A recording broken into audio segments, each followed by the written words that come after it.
You got the hard wire.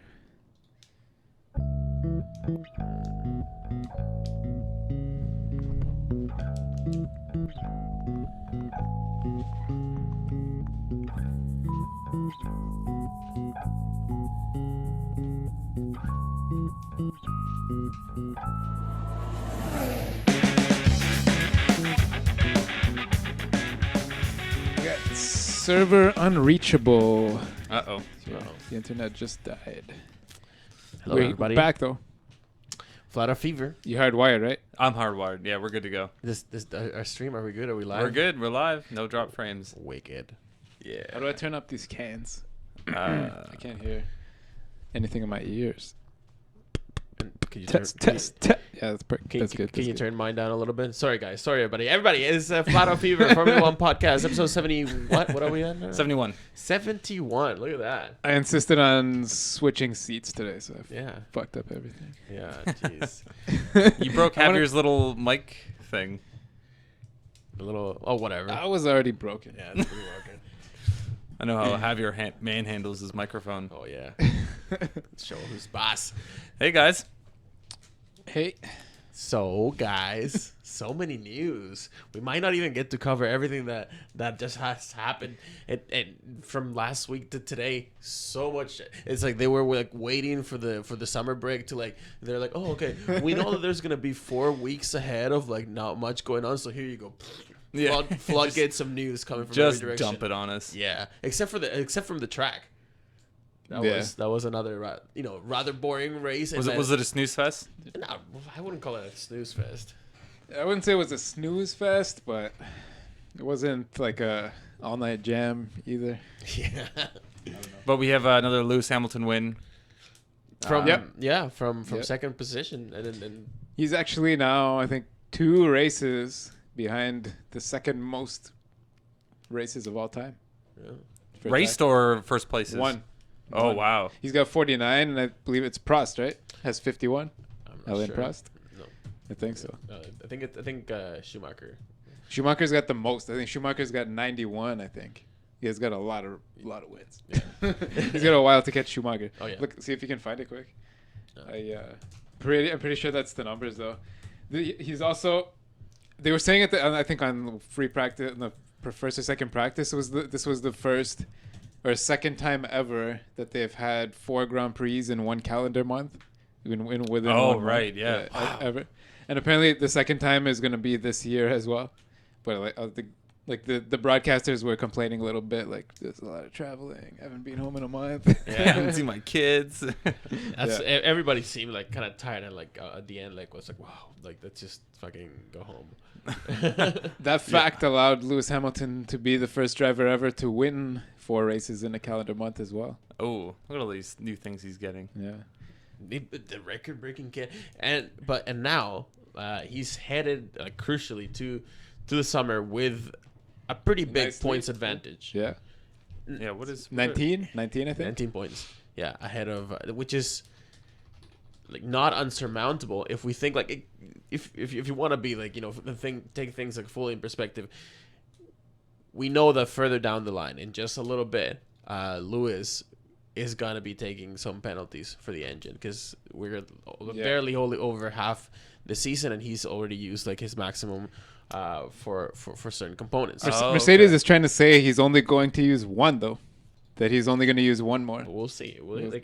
But anything could happen, right? Like, Yeah. like something could break. They don't know that. They could do their best to like prevent that shit from happening, but that's what they do every single race anyway. Yeah, that's what he did this weekend. He just nursed it. Yeah, which is fine. And Yeah. now that he has that lead advantage, That's all he needed. He can definitely like give himself some liberty to like you said, like nurse it. But at one point or another, like maybe even for like as early as Spa, like which is a pretty power hungry track, the longest one of the year. So that number that lead has to be taken into it like in with that context. But it doesn't mean that Rosberg's not gonna get any engine replacement bits penalties either because he's pretty high up there too. What sort of penalties would they be incurring? Like a 5 place grip penalty for Okay. changing like this bit or that bit. Okay. Yeah. I think you get a 5-place penalty for going onto a 6th component, right? And you get a 10-place for going onto a 7th. If you need 2 Oh, extra. wow. So it keeps on going up higher and higher. Yeah, if you need 2 extra, that's and then harsh. I guess no one's really expected to need more than 7 of anything. Yeah, or in also to encourage people to not Right. not even have that as an option. Don't even think about it. Yeah, don't even like just make your shit reliable. Like that's the whole message. That's what they're trying to do with this engine penalties and like restricting the number of engines that everybody's using. Right. And it's been quite successful. That the system, I think, everybody can agree that it's created exactly like what they set out to be. Like they have these engines now are super reliable compared to how it was before.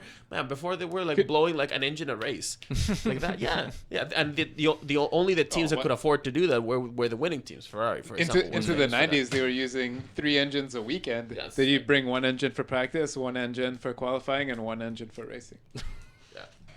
It didn't happen every time. silly. Like some qualifying engines or whatever would get used like more than once per race. But yeah, that was the ridiculous of F1. The ridiculousness of F1 was that high and like that ridiculous. And now, and this is looking back at those like at that huge opulence and whatever that happened before. It's like one of like the best arguments of like why to like keep pushing everything in that direction and keep innovating. Because if you look back at those times when the big rule changes came and all of a sudden like the teams got told like no, you can't just like blow through engines like that, people were up in arms and or even like the big like players were like, what do you mean, like this is just there's gonna be like engines blowing here and there, it's gonna be super unsafe. The same shit that they say every time, like, oh, it's gonna be super unsafe, it's not gonna have like the intended the intended effect, and it did. The fact is that like these things, if you told them now, if you gave all of the teams the option to be like, all right, now that we've tried this like conserving energies and limiting the amount of engines that you can use, blah blah blah, you've done it for a couple of years, would you ever go back to how it was before? They'd be like, hell no, like nobody can afford that. Yeah, well, no, at the same time though, what they were racing, like the V8s and the V10s, you could build 10 of those for the cost of one of these power units. That's the other thing. You had special magnets in there and computers and now do you think, how did I want to phrase this, that because obviously restricting engines and changing it, that sort of dampers on innovation and sort of making the tracks a little more exciting for all the drivers, because if you have to conserve your engines all the time or your cars,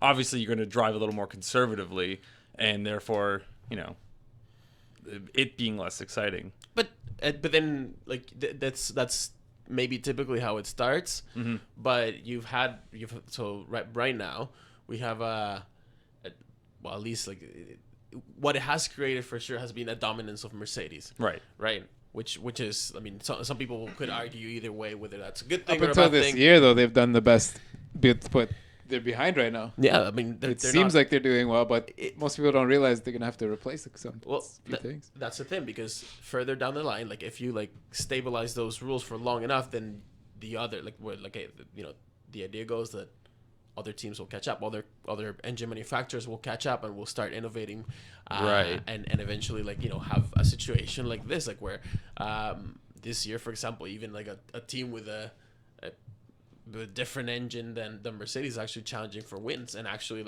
look at the result.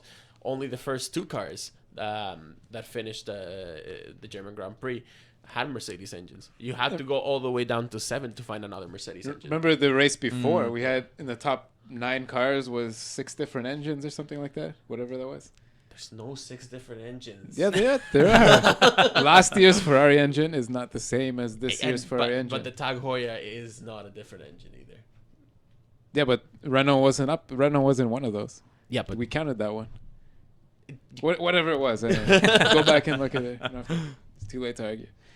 But yeah, don't forget, this season was supposed to be 4 engines a car as well. Right. No, they got switched up at the last minute because there's 21 races. Yeah, probably next year is gonna go be enforced 4, even if there are 21 races, which they're not gonna be. But next year is gonna be like all kinds of interesting too on the engine front, because the whole token system disappears. No more token system. Teams are gonna be able to catch up even more, or at least the idea, that's the intention, that with 4 engines. Yeah, with 4 engines, but still. Or with 5 in a penalty that might be worth it. Yeah, true. Right.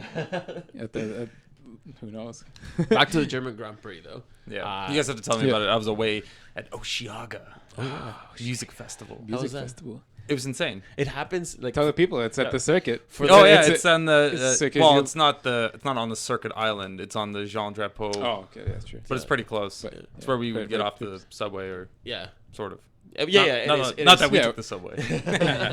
Where you would get off. Yeah, on somewhere. where you would. Yeah. Going to the racetrack. Yeah. Very exciting though. Yeah, Lots nice. of music, fun, sun. Nice. Yeah. That's good. All Lots good of drunk things. people. Wicked. Yeah. Very similar. Very similar. I got yelled at by French people. Oh, it's great. It's It's the good. best. Yeah, it's nothing different except the cars. There's Replace the cars with guitars with guitars. music. Yeah. Yeah. Yeah. Let's talk about the race. Yeah, no, but yeah, you missed. Oh, and now that we're talking about the race again, thank you to everybody that showed up to Betty's. We Yeah, did a whoops. very, very, very bad job at promoting it ahead of time Sorry about last week. But still, It was a handful of also- you showed up. Raining super hard and long weekend, so Yeah. I'm sure a lot of people were away. Yeah, exactly. Nobody was watching that race. But we did have like a handful of turnout. Yeah, So a thank you couple few to guys. the few of you guys that did show up last week for F1 at Betty's. It was as always like a great Fun. But yes, not a lot of action on track No. after the start. The start was pretty good. Yeah, the start was pretty exciting. Yeah. First like 2 laps, so Hamilton just took off. Yeah. So what's with Rosberg and these poor starts? That's what is with Rosberg and these poor Is that a starts. car thing, or is that him just? He sucks. He can't be that bad. He I think the pressure's getting to he him. actually probably. did a really good job in qualifying though. Yeah, Like, right. He got qualified. pole, right? Yeah, he got pole, and like he Mm-hmm. got pole like not from cheating or like from Because from you know how weird- he cheats. well, yeah, or Yeah. weird like double yellow circumstances or you Right. know nothing unusual. He actually like got pole fair and square, and Lewis messed up, and he actually like the odds were sort of against him because the team sent him out with like too much fuel. Like he had enough fuel for like one more lap than he actually had time to do. So and that counts. That could count for like when in a sport when thousandths of a second matter. Right. An extra lap's worth of fuel like would have slowed him down. So even with that, What Wow. Ted always says, like every kilo is worth like a tenth or something. Something like that. Something. yeah. Hmm. So Sorry, that I'm not Ted. But you're not. yeah. Got my shorts on. Wait, so he went out with too much fuel with too much fuel. much. against regulation? No, just like as on Just because- the weight, just the extra weight. Okay. It's like so you know that the car, if the lighter the car is, the faster it's gonna go, Right. right? So these teams like have like F1 is such a precise game that these teams like can accurately predict within reason how much gas the engine is gonna take per lap. So Okay. they say, you know what, we're gonna send you out there. You're gonna have time to like do one lap to just sort of like try to get it in, and if you don't get it there, just a second lap. And so they calculated you're gonna need these many liters or whatever, like the exact amount. Okay. Because and they always they don't wanna want to go over. exactly. anything. They want to do Okay. that as little as possible to give them a higher chance to get a better timeout. Right. Yeah. So All about efficiency. then. the saying is always like, the ideal is you run out of gas right as you pass the checkered flag. Yeah. The car runs out of gas. They still have to come back and take it to the pits. But yeah, Right. then Yeah, But they run they out of gas. calculate that. basically, then. yeah. That's insane. Yeah, that's You want it. wow. as little fuel as possible. Yeah. And it's like that. That's how it works. I actually no. It has to still have a tiny little bit left at the very bottom of For the tank testing. for the FIA to come and test it. That's true. God. Yeah, but You they need a account s- for all that. I imagine just like a very old group of men coming into like every engine and just like dipping their finger in and just like testing it with their mouths. Oh, this new shell is spectacular. Oh, not good enough. But yeah, like you know, like if you take your car, you go to the grocery store and you buy a bunch of food. You can feel it when you're driving home. You feel that little difference. So imagine like perfectly tuned racing car with a few extra drops in there. Yeah. Yeah. You'd feel it. You'd feel it in Absolutely. your bones, in your butt bones. But yeah, so he actually did a pretty good job, and I was listening to BBC like checker flag on my way up here, and like they were basically saying like, yeah, it's true. Like Lewis kind of looked a bit shaken up. Like he was like kind of like iffy about it because he didn't have an answer for Rosberg. Right. He didn't, and it was fair and square.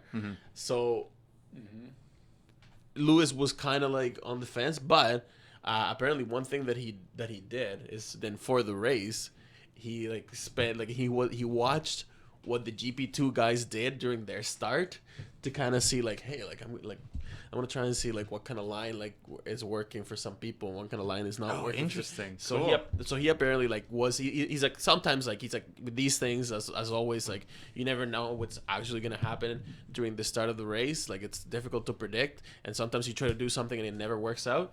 Can you throw up this link here? Yep. But So he's talking. But this time, like he apparently like he planned it, and that's what happened. And coupled with a bad start from Rosberg, Yeah. then it was for him. It was an easy race almost, like, too easy.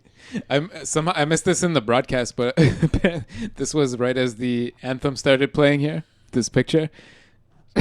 So it's Hamilton is standing right between Max and Ricciardo there. And, Rosberg's right behind him, and Hamilton's just kind of ignoring him, like not letting him stand in the line for the anthem.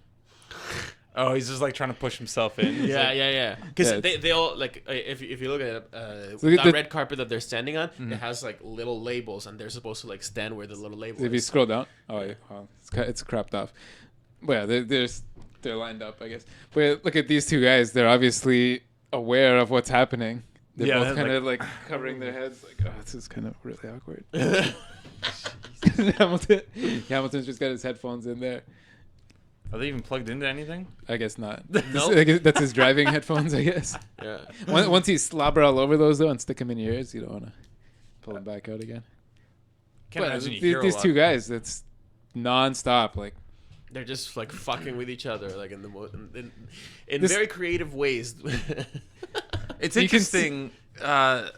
Like clearly, like the drama between these two guys, because they're on the number one team. You'd think Mercedes would either do something about it, but obviously both are very talented drivers, and you wouldn't want to get rid of one of them if you didn't have to. as long as they don't take each other out, I think Yeah. the team wants them to compete. Right? I have an idea about this. Okay. They're pulling 1-2s left and right. So remember during the pre-show of Sky, Yeah. how Ted went up to Michael Schmidt, and like, Oh, yeah. and then Yeah, they asked him like so Michael Schmidt like respected AMUS journalist. journalist. Yeah, he said that like Ted asked him like, yo, so like Lewis versus Nico, like what do you think really like What's going on like, here? do you think that Nico would actually like win? And like he was like, no, I don't think so. Like he's like, I don't think he's got what it takes to like in a straight fight like actually like beat Lewis,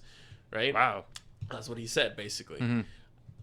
And like that got me thinking that it could just be the sheer genius, because Rosberg's contract just got renewed Just renewed, yeah. for the exact same time We showed him sign it last week. yeah that Lewis is gonna be. Yeah. And it wouldn't surprise me that like the genius of Niki Lauda, like when putting like this team together and like throughout these negotiations and whatever else, like would have said like, you know what, like listen, like you need this because you need this kind of bullshit to actually like maybe that's what motivates Lewis, like this yeah, stupid little getting in each other's head and like them pushing each other.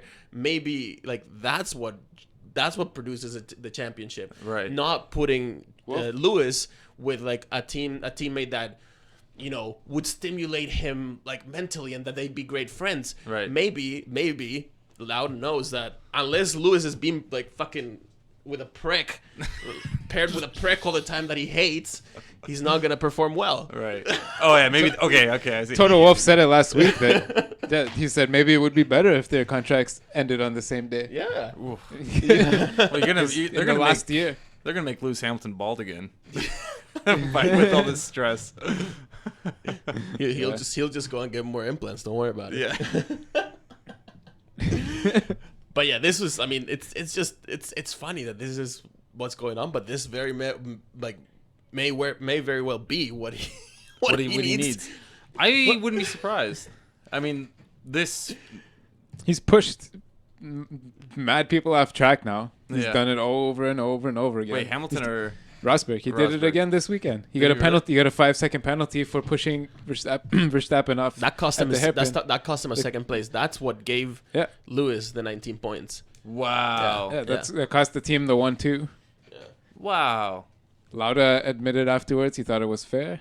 He pushed him right off track. Yeah. See if you can find it for yourself. You All can't, the we time. can't show it on all the time. You the have to leave podcast, the but just- space.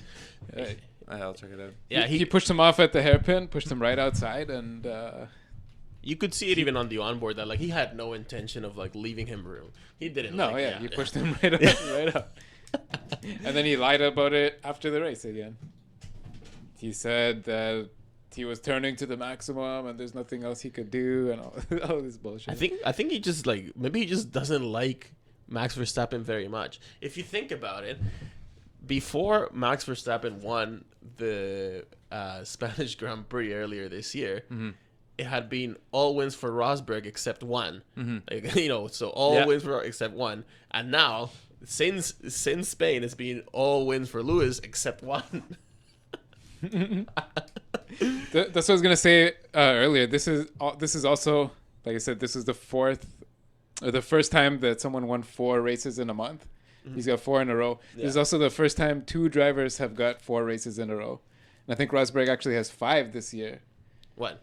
Oh, the 1-2 in a row. Yeah. No, wins. Wins. Yeah, in a row this year. And this will also be most likely the first time anyone's ever gotten 5 wins in a row in a season and not won the championship as Yep. well. Yeah. He probably will not win the championship. And if Lewis wins the next one, it'll be the first time that 2 drivers have gotten 5 in a row in one season, which is Oh, what also a piece ridiculous. of shit! What happened? I just saw it. Watching the Yeah. hairpin. That was so fucking deliberate. It's like, fuck you, man. Yeah. Yeah. Oh, okay. Poor little Max Verstappen. Yeah, he's 18-year-old Max Verstappen. he's a He's little just a little boy, 18-year-old. man. Oh my god. He's Man, I find it very difficult, like, to cheer for Rosberg. Like, I'm trying, man. Yeah. Like, I know he's a talented driver, but he just keeps on pulling all this weird ass shit. There was a Sorry. I think it really bugs him, like inside, deep inside. It just really, really, really bothers him that Lewis maybe has more of a natural talent than he does, and like that's Right, That's just okay. the opinion of like many Yeah, people he that know does. about the sport more than I do. Of course, that's about everybody. People say the pressure of living in the shadow of his father Yeah. gets to him. 'Cause Right. His dad was world champion. Okay. Formula One driver. His and dad was also probably, like the world champion, like without like I think he only won 1 race or something like that, or like without winning. oh, whatever, he did it. Yeah. Doesn't matter. His dad was a world champion Formula One driver. Yeah. He's got to live with that pressure a little bit. Oh yeah. You will never be champion, son. You disappoint me. Yeah, well, look at the guy. He speaks like 5 languages, Yeah. basically fluently. He went to like private school his whole life. Beautiful education. Grew up in one of the most expensive cities in the entire world as a millionaire. You know what I mean? He grew up as a multi-millionaire with everything. Where Lewis grew up in Stevenage with his dad working 2 jobs to help him go kart. Oh, here So you go. it's- Actually, from it's that- earlier, that what you said about the most winningest.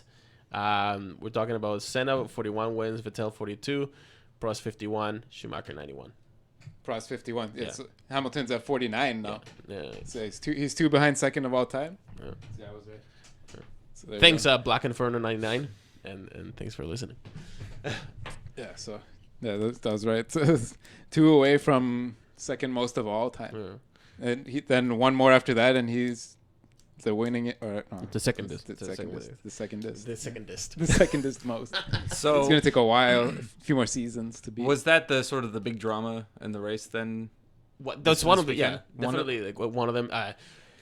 But there wasn't a whole lot. The really, though. Nico Rosberg like thing, like, you know, his fall, his descent down to 4th place, like really he had no answer towards the end of the race. Yeah. Like you could see, and I've seen that kind of like I've noticed that before too with Nico Rosberg. Like sometimes like he starts on pole, right, and he does something mid race or something in the middle of the race happens to like knock him back down, and he kind of like loses like all will to keep driving. Like, you Mhm. know what I mean? Like you Right. don't get like that like fighting spirit to the end. Sometimes like you almost like he almost goes like, oh fuck it, I lost this one. Like Mhm. whatever. Like what's the point now? Kind of almost like his kind of mentality. Look at his switches face to right that. there. Yeah, and I think, but man, like I'm here it's- too. I'm here too, guys. But okay, I want to just bring us back to like, the golden age of F1, whatever. Like back in the day eras. Back when Atlantis was still above the ocean. But there was one driver that, despite not being as, and this is what a lot of people said, that he wasn't as like maybe like naturally gifted as a driver than many other like of the big names in his years, and he still managed to win 3 championships. And he still managed to be like one of the most recognizable names in the sport to this day, and it's Graham Hill. Graham Hill, like that's what everybody said about Graham Hill, is that he was never like the natural talent than like other drivers that he raced with at the time. So he had, but you know what? He put his head down. He actually like trained very hard. He worked at it very, very hard. Right. And he beat some of them like fair and square, and got 3 championships, not just 1. Right. 3, and he's also like one of the like outside of F1, he also achieved success in other kinds of motorsports. So he was. You can do it. You don't have to be like the most talented driver to be like worthy of being the world champion. And that's the kind of attitude that I don't see from Nico Rosberg. Right. Off of that, what he said at the Hungaro ring, it was the same situation as this. And then after the race, his excuse was, Hamilton, he won the race in the first corner, and I couldn't do anything after that. Yeah. I think he had 305 more kilometers, 304 more kilometers to go. Yeah. And that was his excuse that he repeated. I saw him repeat it in different interviews, that Lewis beat me into the first corner and there's nothing I could do, it's a hard track, Yeah. You beat me into the first corner Yeah. out of hundreds of corners, like 6, I don't know. I don't even know. how many. What race was it? Thousands, maybe. I think it was, I'm pretty sure early this year, where Rosberg was winning and then Hamilton just came up and overtook him at the end. I can't remember where that was. That wasn't like Austria, was it? You remember? Yeah, that's what Can't say I off the zoned top out of my there for a head, second. Yeah. Anyway. But no. What I was trying to get at is that like even when he was in second and falling behind, Lewis Hamilton Yeah. made it to first, like, and challenged Nico Rosberg, you try. and where Nico's just like, well, I've given up. Because he's had some great starts compared to Lewis too. And at the beginning of the year, he did like he almost killed Lewis like a few times in terms of like having like a way better start off the grid. Remember that was in terms that was of crashing into him. well, but remember that like that was the thing. Like for the first few races, like people were like, "Yo, Lewis Hamilton, what's going on with your starts?" Yeah. Right? And A few but it technical difficulties too, but but why? So why? Yeah. But don't give up. So you got a bad start. Don't go push the other guy off the track. Like that's the kind of stuff that like and then the fact that he goes and lies about it later. That's what makes it so hard to cheer for him, man. To me as well. Yeah. Like I'd love for just for the sake of the championship. Yeah. I'd love for him to like be challenging Lewis more because it makes it exciting. It makes for like great watching. Great racing. Yeah. But it doesn't have to That's be not. him. It's not an attitude of have a. to be him. Yeah. when you look at that expression he's doing in this picture here as well, that's the same expression he makes when he's lying all the time. When he's like, I gave him enough room. I gave him enough room into. that douchebag face. Yeah, he looks like he's confused. He should be confused there, I guess. But Now, just off of like the edge of this picture over here, you can see what I assume was Kimi Raikkonen. yeah. Standing there, and that's another maybe like the other like talking point that came out of like big talking point of the German Grand Prix is the definite fall of Ferrari out of grace. They have been surpassed finally, now it's official, by Red Bull as the number 2 team in the championship. Wow. That means a loss Wow. of like big money, like a big chunk of change already. Like that means like if you were like looking at it from like from an accountant's point of view, you just have to like write out like tens of millions of dollars. The prize money. Yeah, in prize money, like already just Sponsorship money. finishing second. Where they are right now is not where they thought they would be, No. and it's not where they want to be. Ferrari, like, They weren't even in the story of the race, really. no, not even. Except for the only really story thing, I guess, like Vettel was arguing about when to come for pits. Yeah. Before we move on too much, let me just say this quickly. When Rosberg took that penalty for pushing Max off, just something I've remembered, he had to do a 5-second penalty. So they chose to do it during the pit. Yeah. And they used an iPhone for the stopwatch. Remember, it seemed like it was really long. So somehow they used a phone for the stopwatch, an iPhone. Hit the button wrong or something, fucked up the watch, and he stopped for 8 seconds or 8.5 seconds or something. So they wasted an extra 3-4 seconds there. Yeah. That's everybody noticed it. Like they were like, everybody was like, "What? That's too long. It's too long. It's 3." Now, Toto Wolff actually was interviewed about that, and he basically said he's like, well, I guess that just goes to show you that even in like the high like money like and high precision world of Formula Apple's One, definitely not buying Formula One now. even in that context, like you can still have like there's things that can go wrong, and that's he was basically that's exciting, right? But yeah, his defense also was that those extra 3 seconds or whatever still at the end wouldn't have mattered in terms of position. Yeah, probably not. And so these 2 Red Bulls ended up on the podium with Hamilton and Max. They asked him in the interview about that incident where he got pushed off. Yeah. He's like, he pushed me off. That was pretty obvious. He's like, obviously a hard guy to drive against. Lewis Hamilton knows that. I wish we could show. Said that? Yeah, he should have said that. What a brilliant guy. I wish we could show these clips, and then you could see Danny Rick sitting on the other side, like, oh shit. Yeah.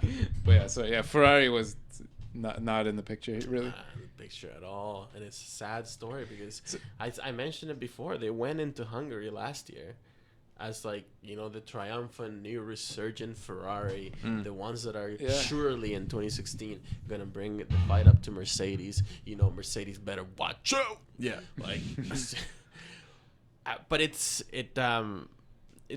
been described as a team in like full meltdown.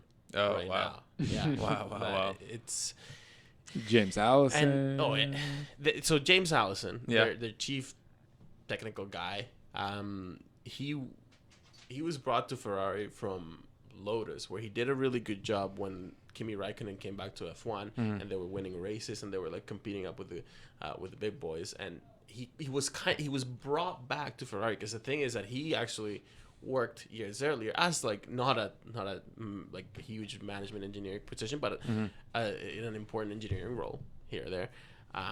With Ferrari, then he moved on, went back to England. Then he came back to Ferrari, basically because now after like having proven success, now he was like one of the biggest names like in terms of car design and whatever, and very well respected and all that. And Ferrari basically picked him to be like to lead like the new era of Ferrari, like to bring the cars back. And so he joined them.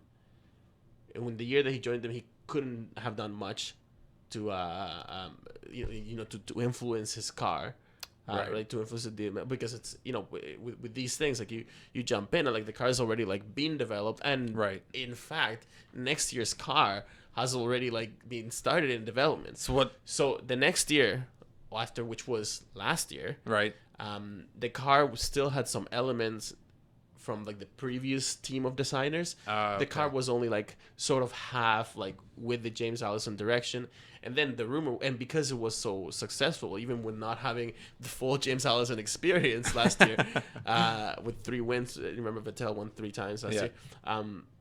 They said, what's to say what's going to happen in 2016? 2016 surely, like if it keeps going in that direction, it's going to be a highly successful year for Ferrari.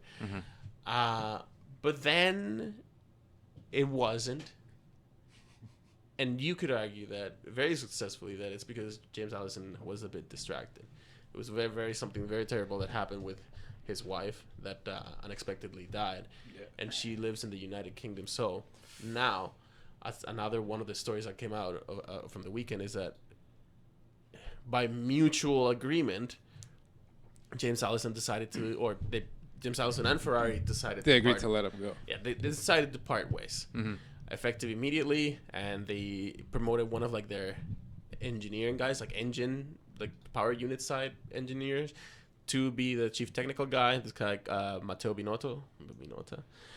Either way, James Allison left, and now at the same time, apparently, there's been rumors that it wasn't just James Allison; it was like some part of his team, basically. Who was it? But somebody else, anyway.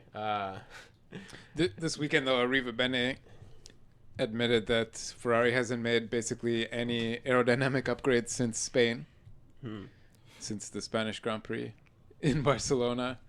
Then they had a little bit of a go in Canada, I guess. But Dirk De Beer, there we go.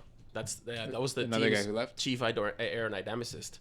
So this is rumors so far that Dirk De Beer hasn't been confirmed. Okay. Or at least that's the last time I checked. But he was part of the team, and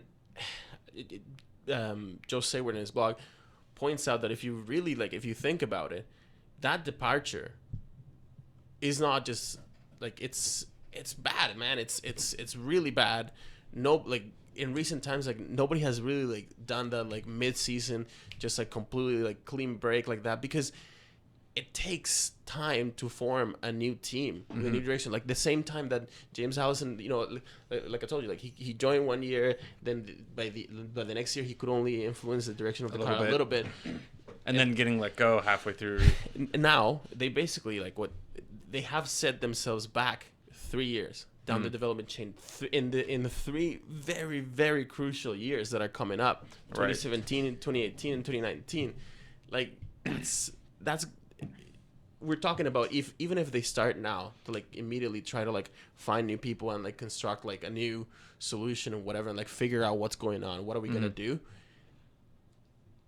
All the other teams are already building their cars for next year. Yeah, they're constructing chassis already. And the problem is that these engineers that are gonna be like working at this level, are so like have to be so specialized. You can't just poach them from anywhere. You can't just like post like an ad and like, I need an. They pretty much have to have no Craigslist ad experience in motorsport. Yeah, and all those people, especially of course the good ones, are already out there contracted to another team, working at Red Bull and with Mercedes. Yeah, with multi-year deals too. So even if you even if you wanted one guy, even if you like thought like, yo, this guy's the best, I want him, and even if that guy was like, you know what, I wouldn't mind working for Ferrari. I kind of like Italy. Like I could use a little bit more pasta in my life. I can. They'd be tied in already with their current team. So it's poaching them out of those contracts is. It's not going to be easy, and plus you're going to need you're going to need people to be put on some sort of gardening leave, which it basically means like they're still contracted to the company, but they're told like, yo, don't show up to work, stay at home, you can't see any of the secret stuff anymore. Yeah. So that all that has to happen, and then while they take time to like reform and like again like with the whole like in the fact that like the ball is moving like so far in advance, especially this year with Ferrari even claiming that they're already working on their 2018 car, it's not easy. Yeah. And it's gonna fuck them over. And the point is that right now, because they hyped up, remember like at the end of last year, they themselves like Sergio Marchionne was like making all kinds of tall claims about the 2016 project. Remember, like he was like, "Oh yeah, like we're gonna fucking kick ass." So that now that to the Italians, to the Italian people and Italian press, like it's got everybody like way too disappointed, because the fact that like they hyped everything and it's ended so low. Even if it's, I mean, they're still like. I mean, they're not almost like half a season. They're not like a midfield. They're not like Sauber territory. They're not like McLaren even down there. But in Ferrari standards, they might as well be in last. Exactly. So just a really, really sad, like almost like just like many people. Raikkonen said 6th place is really tough. Yeah.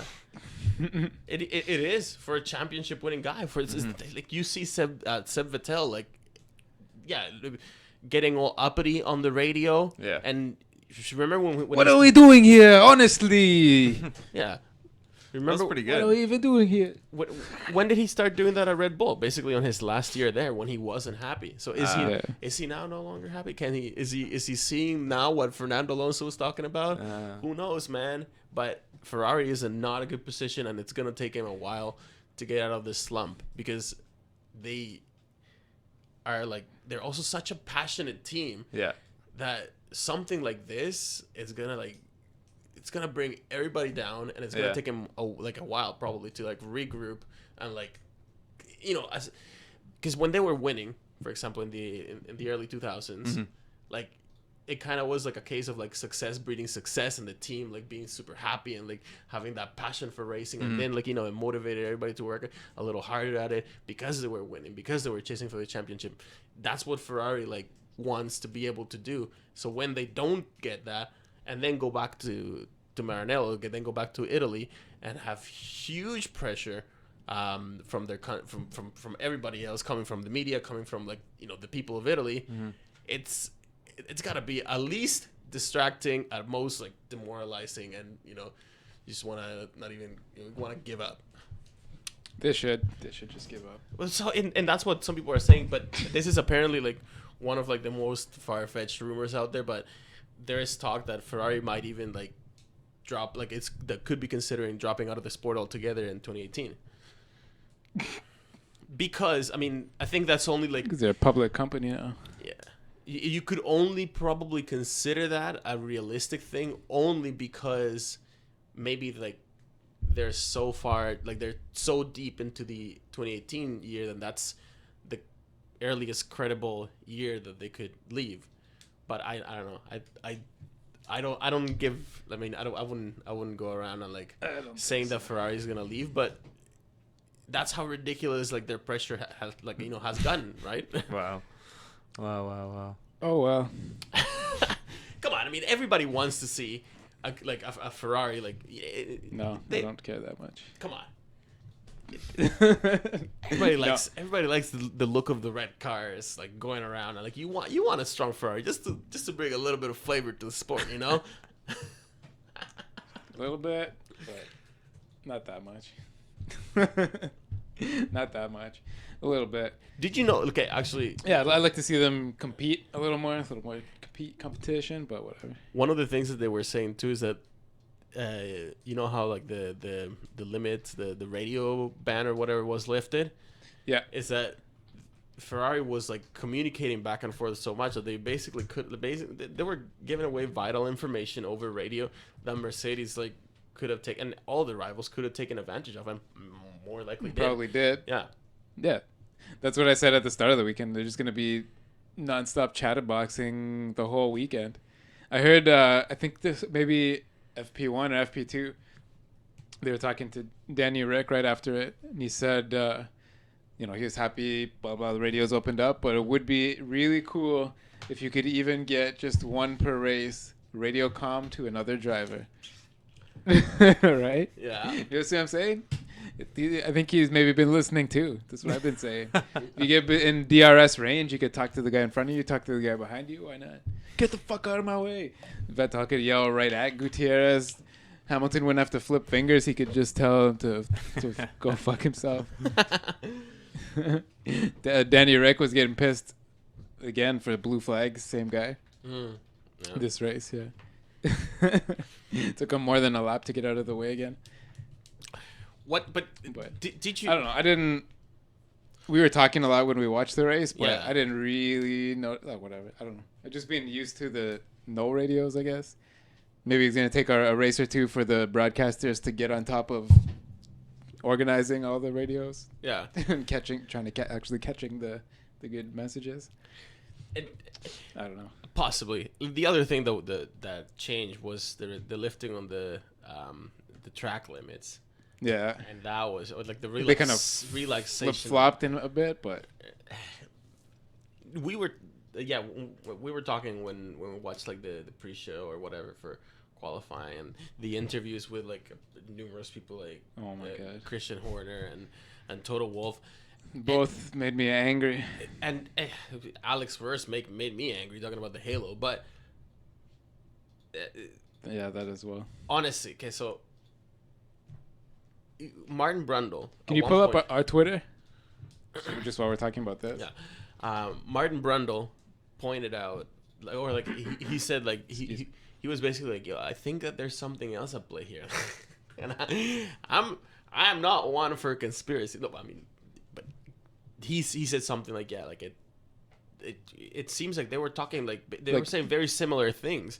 Toto Wolff and Christian Horner. Well, Horner said something that them, Ferrari, and Mercedes, or there was rumors that they had formed sort of an alliance about banding together about opening up the track limits. But their argument is so retarded. Like this one and the one above it in a second. So they're saying, like, yeah, he said, oh, what people want to see is like it's drivers going balls out.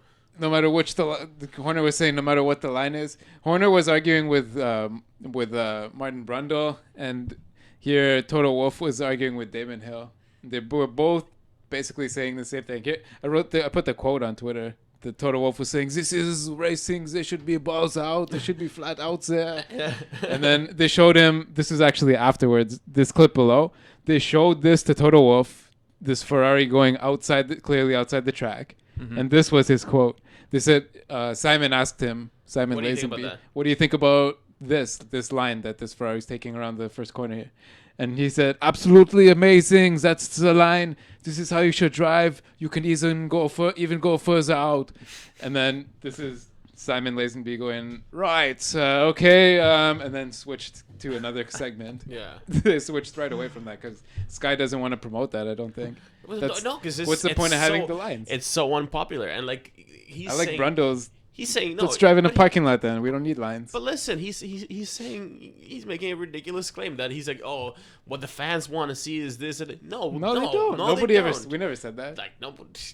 On Thursday or Friday, there was a poll on the Reddit. You want to see them drive, like see them driving flat out, right? That is you do, but that doesn't not mean flat that, outside the lines. Yeah, no, it doesn't be. It can be done within the lines, right? Yeah, and that's the thing. Like you don't just go. Listen, if you're gonna like make up these arbitrary rules, which is like really like any sport really has like just a bunch of arbitrary rules to like the people like stay within to prove like who's the fastest, who's the higher, who can score the most points, whatever it is. Then if you're gonna have a line there and that's defined as like the end of the track, why not just stick to that? And even Brundle was saying that the truth is that there is technology out there that would allow for that to happen, for you to identify when every single one of these instances happen. Mm-hmm. Like this can be done. It's not like that it can't be done easily. Like you could spend some time and figure it out with the current technology that we have right now. But why don't they want this? Like it's one of the most ridiculous things I've heard. If you go up again, look at Damon Hill's face. His expression didn't change the whole time that Wolff was talking. This was like maybe 2 minutes of Wolff talking. He's just like, no, man, like, no, this doesn't make any sense. Yeah. He was saying the same thing. It was anger, and people want to see this. I'm trying to find it right now, but I can't. Somebody posted a poll, I think Thursday or Friday, about what the people of Reddit want the track limits to be. And it was like 45% was in favor, the biggest segment was in favor of keeping the cars inside the lines, even if that means a penalty. Yeah. What Wolff was saying here was that people don't want to see a penalty for 2 centimeters outside the lines.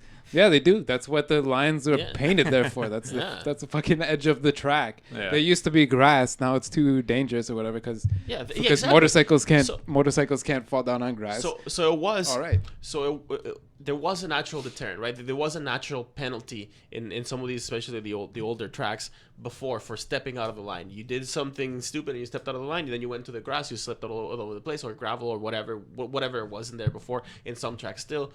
There's a wall, right? Mm-hmm. So there was a penalty, built in to the circuit that you didn't have to like run into these situations where now you have to like add artificial penalties. But whatever. So the world moves on, and motorcycles want to race there, whatever. So there's reasons why these runoff areas have been paved, and like things have become more safe, or there's a demand for better safety, whatever.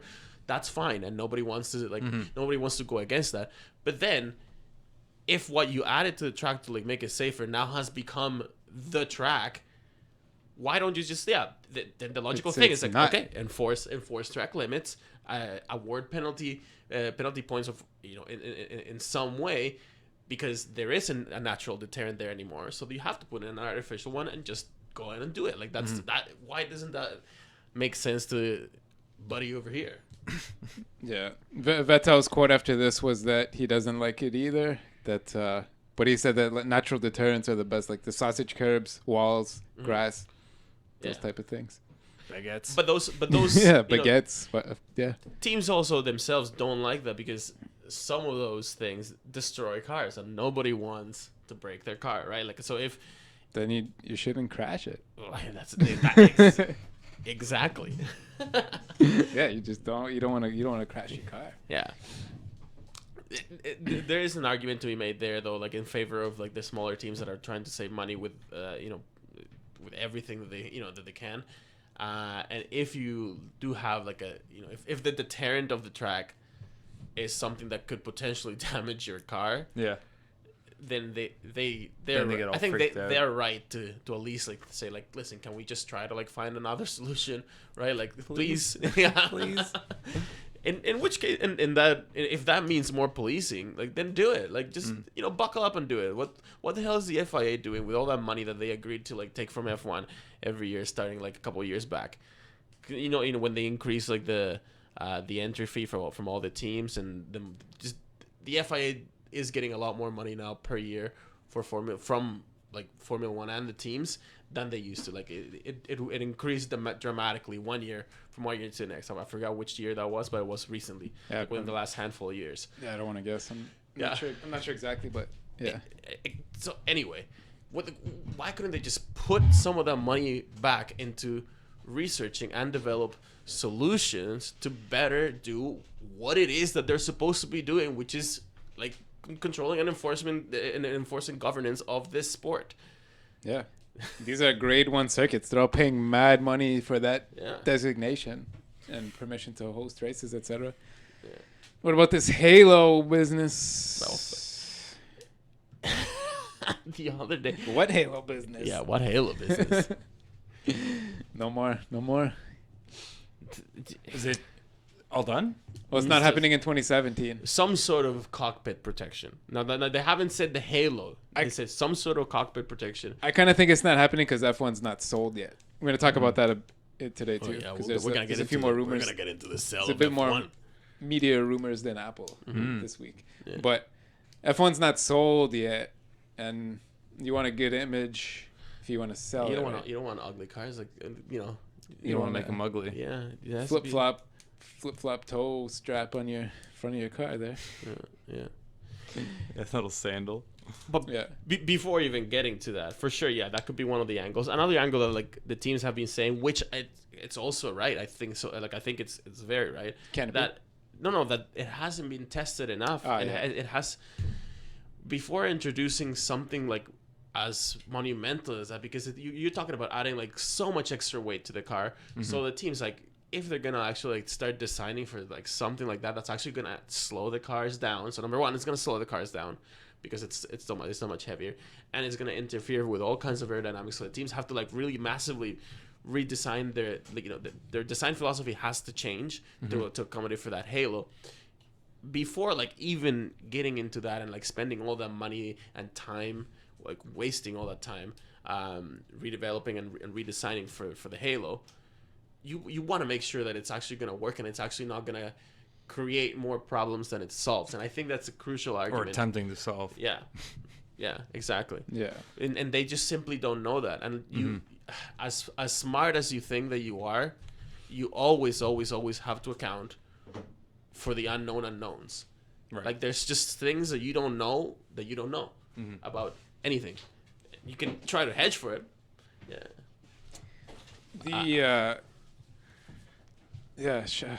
But all of that. One interesting thing that I that I saw also come up from that is that apparently there's been this, and I don't know how true this is, but apparently there's like an idea floating around of active cockpit protection. Right. Which basically would be some sort of thing, some sort of carbon fiber like thing that pops up from in front of the driver somehow. It either lifts up or something with some spring action or just some way to like bring like a piece of like carbon fiber or something up, triggered by sensors that would be, I guess, essentially pointing forward, trying to detect any incoming the bits or whatever, you know, like the springs or whatever, like that, or the tire coming at them, and then like automatically like prop them up. So here, let me read you a quote from Charlie Whiting about it. Yeah. This is from 8 hours ago. This was published. He said, "I've seen it. Someone has sent me one of these designs, but I think it would be wholly impractical, to be honest," he said. Yeah. I cannot see how you can deploy it in the okay, this is where this just let me finish the quote for a second. "I cannot see how you can deploy it in the right amount of time. I think the inventor, if we can call it that, call him that, misunderstands. A driver is not going to see something coming and think, 'Oh my goodness, I better push that button.' Honestly, I don't think that's feasible. I don't think that Charlie Whiting understands what types of sensors are available in the electronics market, because this is fully. Has he never heard of an airbag?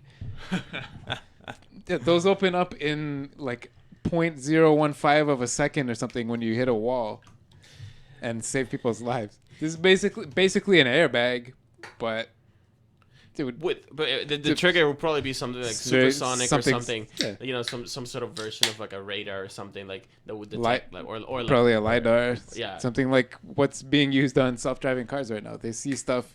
Beep, beep, beep, beep. They see stuff thousands of times per second and map it. Yeah, they can see that coming. Nobody's. I don't think anyone's suggesting putting a button that the driver's like, "Oh my goodness, a spring," and then press a button. No, I don't think anybody's credibly suggesting that. Now, I think that's what Charlie Whiting said. No, I know. He just doesn't get it because he's another gray-haired man with in you know. I'm glad that he said that though. It puts. I had a little more respect for him before this morning. I thought that he was more on top of this kind of stuff. No, man. Here's one point of contention that I have with that, and it's that if you have like a number of solutions available, cheers. Cheers, guys. Yeah, just drinking some downforce here. Get things going. Cheers. If you have like a number of solutions available, if you choose the most convoluted one as opposed to the most elegant one, it's just not good. It's not good practice. If you to over engineer something for no real purpose. Like if you can have like a simple elegant solution that usually is better overall. Like at the end, like a system like that would automatically like come up and prop up would also be more expensive. So that argument has to be taken seriously too. But also the fact that it would be probably, if done right, could be like the only thing that would still keep the image of the open cockpit, like traditional like F1. But then I think it's a question of like whether like you have to then define, is this actually like is a completely open cockpit necessary for it to be called the pinnacle of motorsport? And I don't know if I have that's a big question. If you look at, remember like that Red Bull X1 project, whatever it was, that was was it Newey's closed design that they made for. It was made for Gran Turismo. See if you can find a picture of that. Yeah, I'm already looking at it and I love it. Yeah, it was made for a video game idea basically, but see, they built a real one as well. It can go like 400 kilometers an hour or something. Well, I don't know if they could actually drive it. I don't know if it has an engine in it. They built a real size model, but that was their. I think they asked him if you could design your dream car. Like, there's no restrictions, there's no real formula, or there's a minimal formula. Oh, look at that. This is how he would make it. Man, that, to me, like, this is like where I want Formula One to go. Yeah, right. And I know that's not like a popular opinion. I know you guys obviously like love the nostalgia of like the old school that's- style, and like rightfully so, man. But, No, but it's a question of no. It's and I think it's a very important question. It's a very underrated question right now, and it goes to the heart of like this new like generational move that's happening in F1. You have to define like there's many things right now out there that you basically have to define what is Formula One. So is the pinnacle of motorsport open cockpit, and there's arguments at either side. That's the thing. And very, very good arguments at either The side. argument on the against the Halo side is MotoGP. They're going almost as fast, over 350 kilometers an hour, sitting on top of, what do you call them, a steel horse, going like ridiculous speeds, crazy G-forces still, leaning the bikes over, like your knees are dragging across the corner. Crazy accelerations that they go. Yeah. You need to be. It's probably, I believe, more physical than F1. The acceleration and deceleration. Like, I've never driven like like a Hayabusa, like one of those crazy street bikes you see, like the super bikes. But I've talked to people that have, and apparently, like your wrists get sore after a few hours just from accelerating and decelerating. You gotta hold your body weight from flying off the bike when you accelerate and from going over the handlebars when you try to stop. Motorcycles are pretty popular in Colombia, and those kind of motorcycles I've driven nothing like a fucking Hayabusa, but I've driven like I've ridden like a sports motorcycle, and like going from like even like a category like like a city like fucking scooter to that, it's a fucking scary like 18,000 RPM. It's a scary jump, man. Like you should really take a few years to make your way. I up did there. like a thing around the block and like could barely like contain the thing. Like it's just. But I told you like a few months ago, the biggest I ever rode was a 125 scooter. I got just over 100 kilometers an hour just to do it for a second. But yeah, I did outgrow that scooter within about 10 minutes. Like I wanted to go faster already. Like I could have handled a bigger bike, but I don't know if I really want to drive a MotoGP bike. no, it's too scary, man. Yeah, I'd shit my pants. Even on a racetrack with a full suit and everything. Yeah. Oh my god. But yeah, no, for sure. And another argument, basically for it, that is what Brundle pointed out is like, you know what? If you're so worried about saving people's lives, just fucking take the driver out of the car. Yeah, Robo Race. It's gonna be the opening event and nobody wants that for Formula E.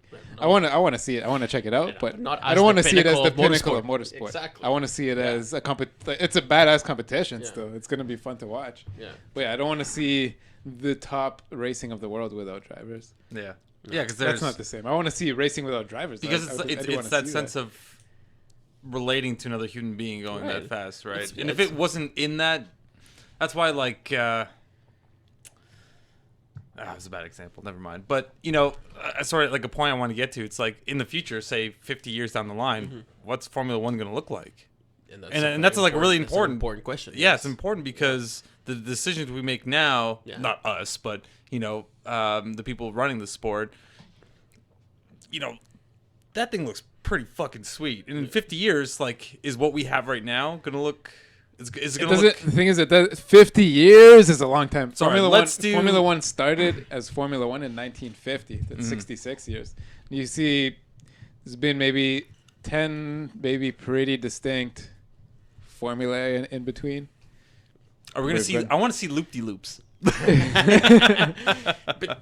man, but here's the point, and it goes back to that. You can do that. Those are the kind of questions that should be asked. You can do that stuff, but does that imply like pinnacle of motorsport? Is that loop-de-loops for sure?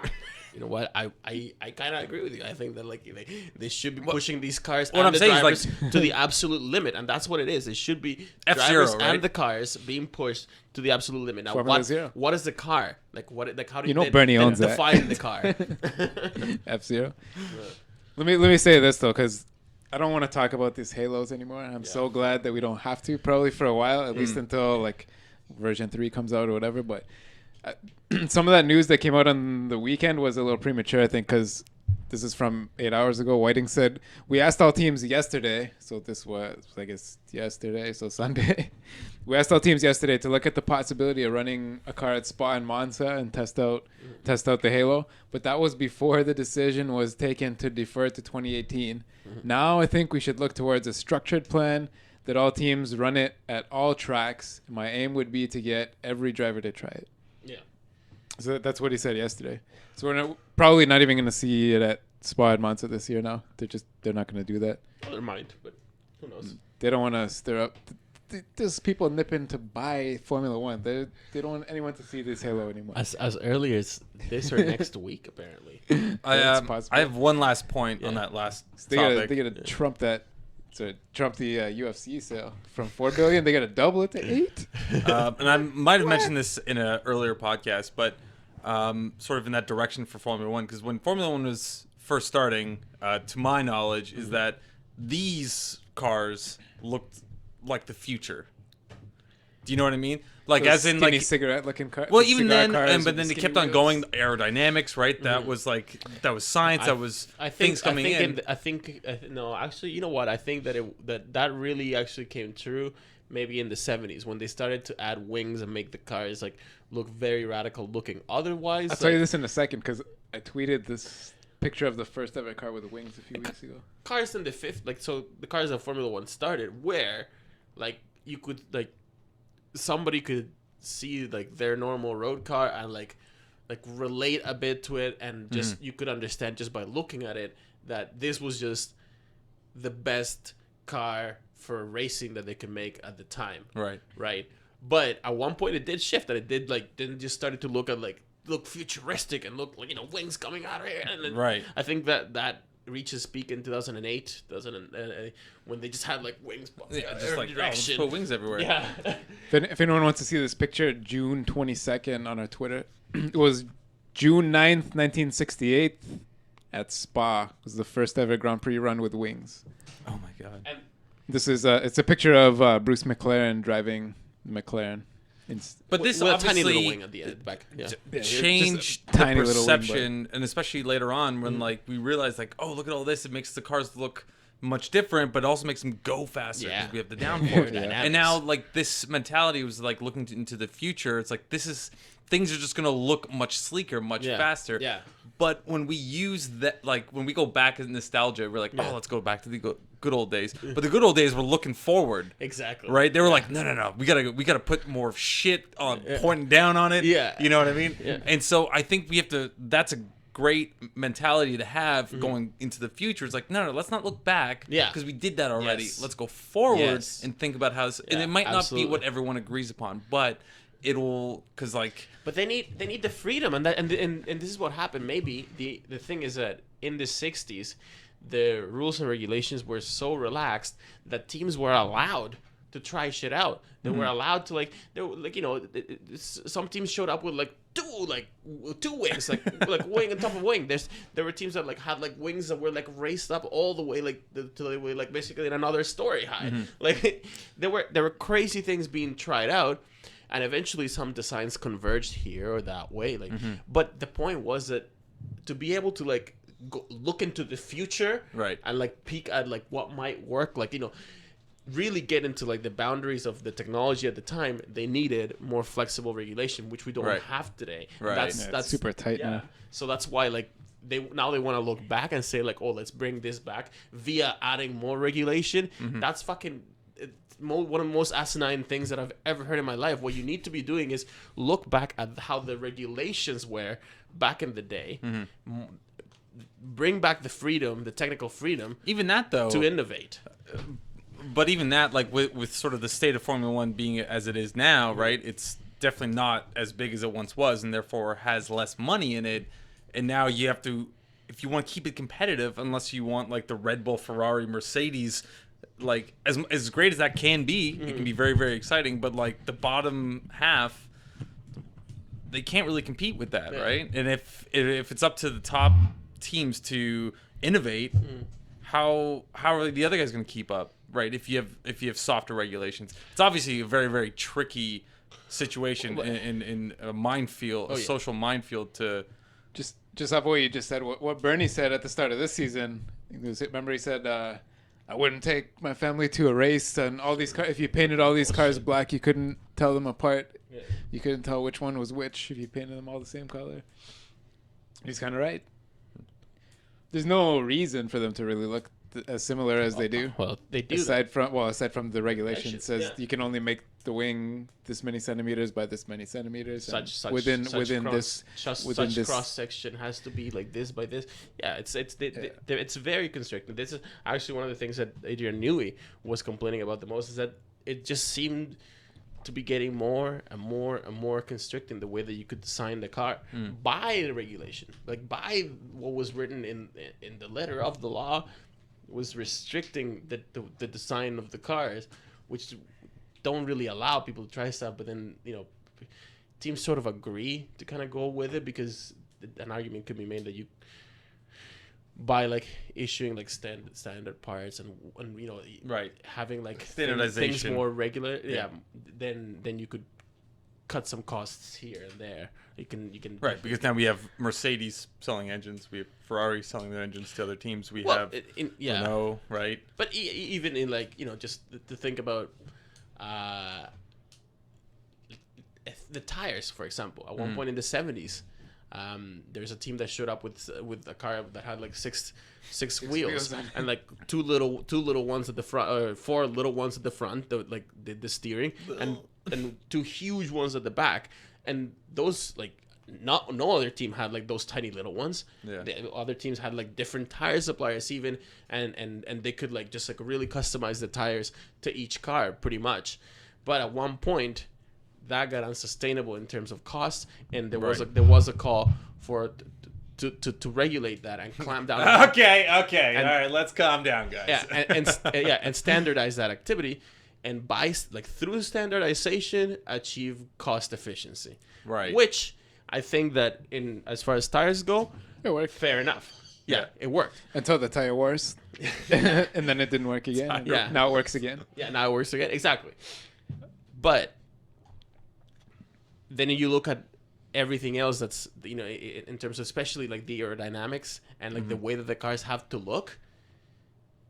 Right now, I don't think it's working. I think like clamping down and over legalization and over legislation is actually killing the amount of innovation that you can do in F1. Because right now, remember we talked about this last year in the World Endurance Championship, and a lot of people say that like a lot of people argue that like the World Endurance at least have, this is like the Le Mans cars, that they have a lot more freedom to innovate and whatever, because even one car showed up a couple years ago or like last year that 2 years ago Nissan put the engine at the front drive, like front wheel drive front engine car. They entered that into the competition, whereas like for decades the standard for like fast going sports cars had been mid-engine, right, like rear drive. But they're gonna say the one with that crazy flywheel that didn't really work. It was like a huge stone flywheel that went like 200,000. I think that was the same car. Oh, maybe. Yeah. I think that was Nissan did that. Yeah. It didn't work for them. It didn't work for them, but they tried it. But they tried it. They actually tried it. They were there, and like if you wanted to have a front engine, front drive F1 car right now, you couldn't possibly do that. The regulations would not allow you, because they state like how big the front wing or like the front section of the car has to be maximum or whatever, like to stay within this dimension. So you couldn't fit an engine there. You know what I mean? Like you see what I mean? Even if you wanted to try something like completely radical in F1 right now, you can't. You're gonna run into hurdles, right, and red tape and shit. Which is one of like the biggest problems. Yeah. If I'm honest. Yeah. But you brought up one of the most interesting like things that have come out recently to my eyes, that in F1, and it's the sale of F1. One more. I got one more small rumor. Can you pull up this link here highlighted? This is just about the German Grand Prix. It came up this weekend. There's come up a competitor, the Sachsenring.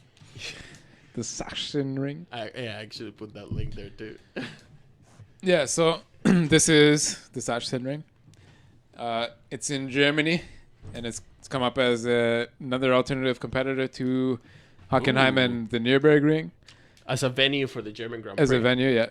Bernie said possibly they could run it here next year. It needs a few modifications, runoff and stuff like that to make grade 1, but I don't know. This track is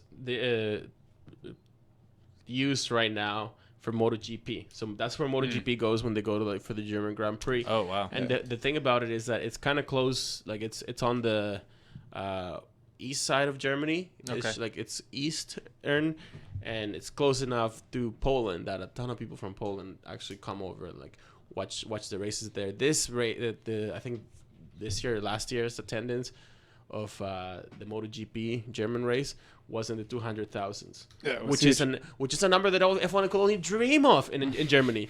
Well, how many people showed up to the German Grand Prix? I think 55 in the end. For Sunday was for the full weekend though. Yeah. I think on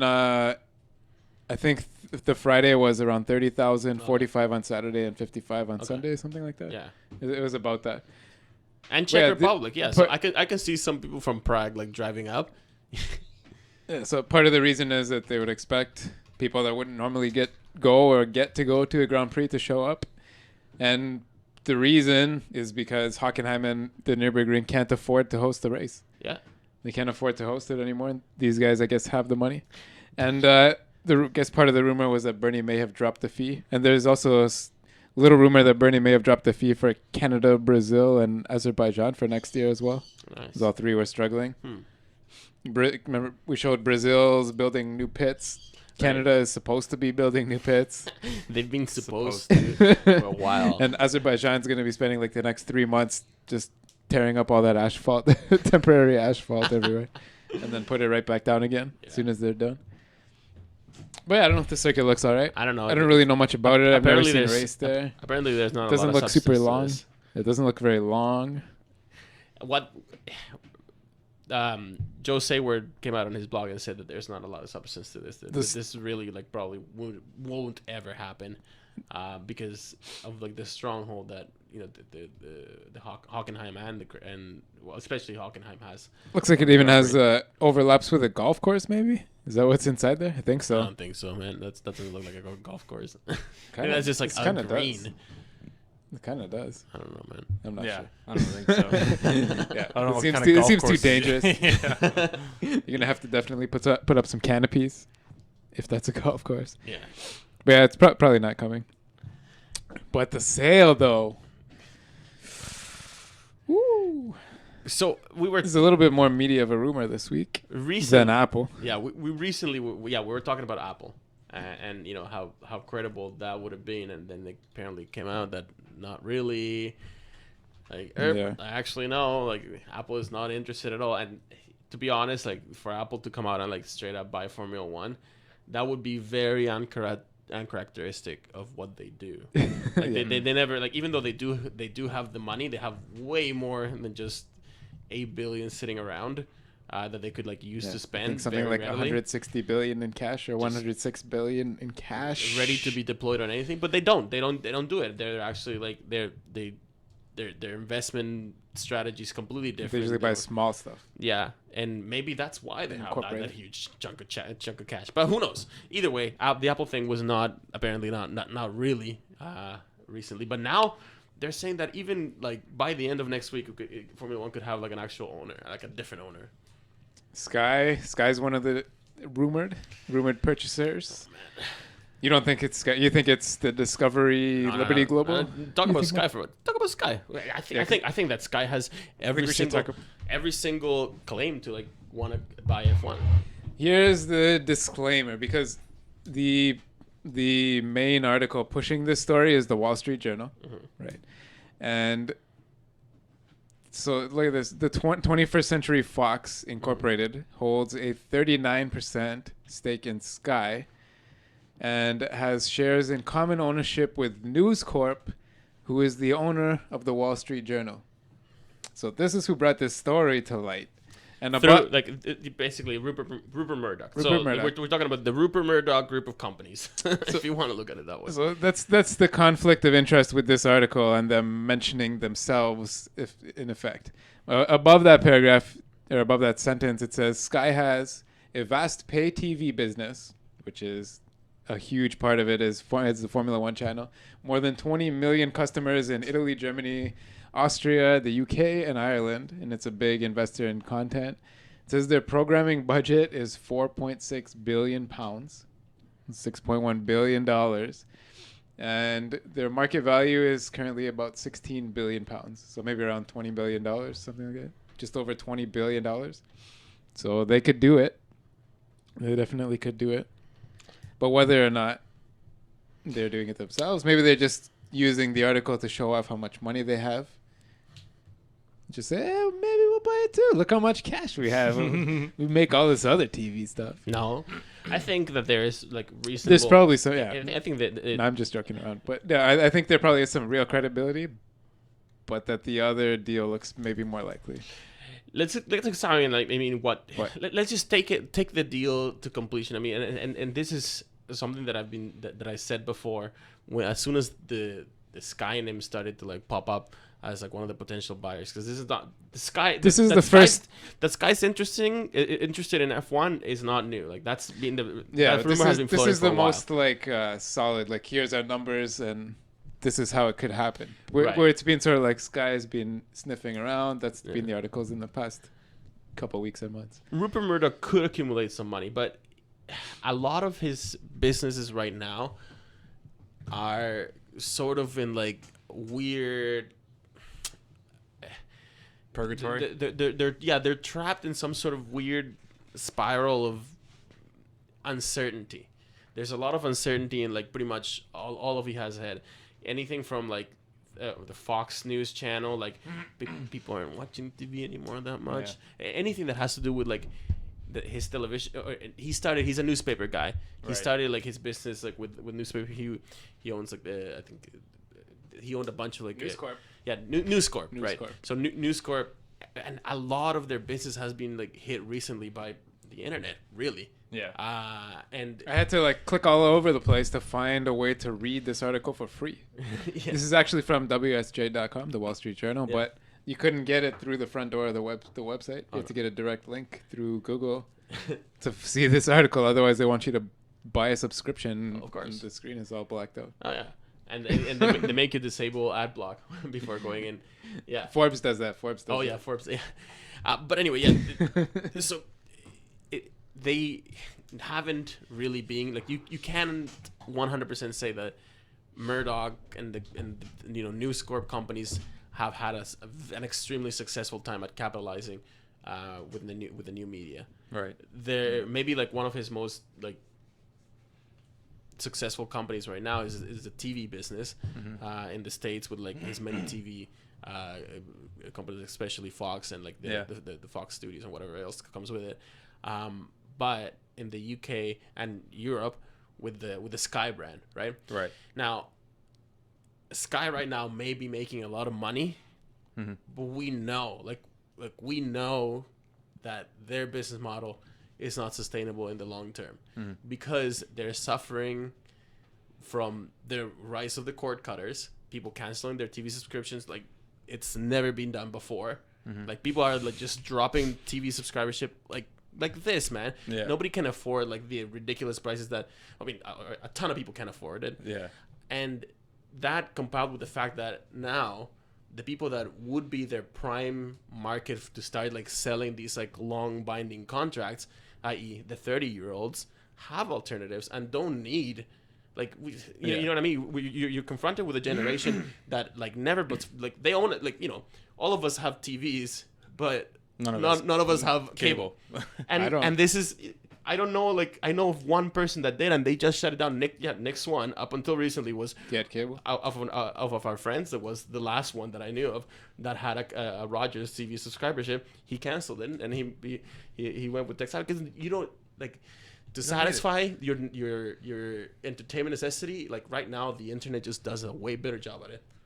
The idea, just a very quick point, the idea that I would pay for something that has commercials on it is offensive to me. Like I pay for Netflix, no commercials. I wouldn't go anywhere else. Like fuck that. Like makes no sense to me. Yeah, and exactly because before that was the only way, right? It's the only way. You had to have TV. Unless you had made shadow puppets. Yeah.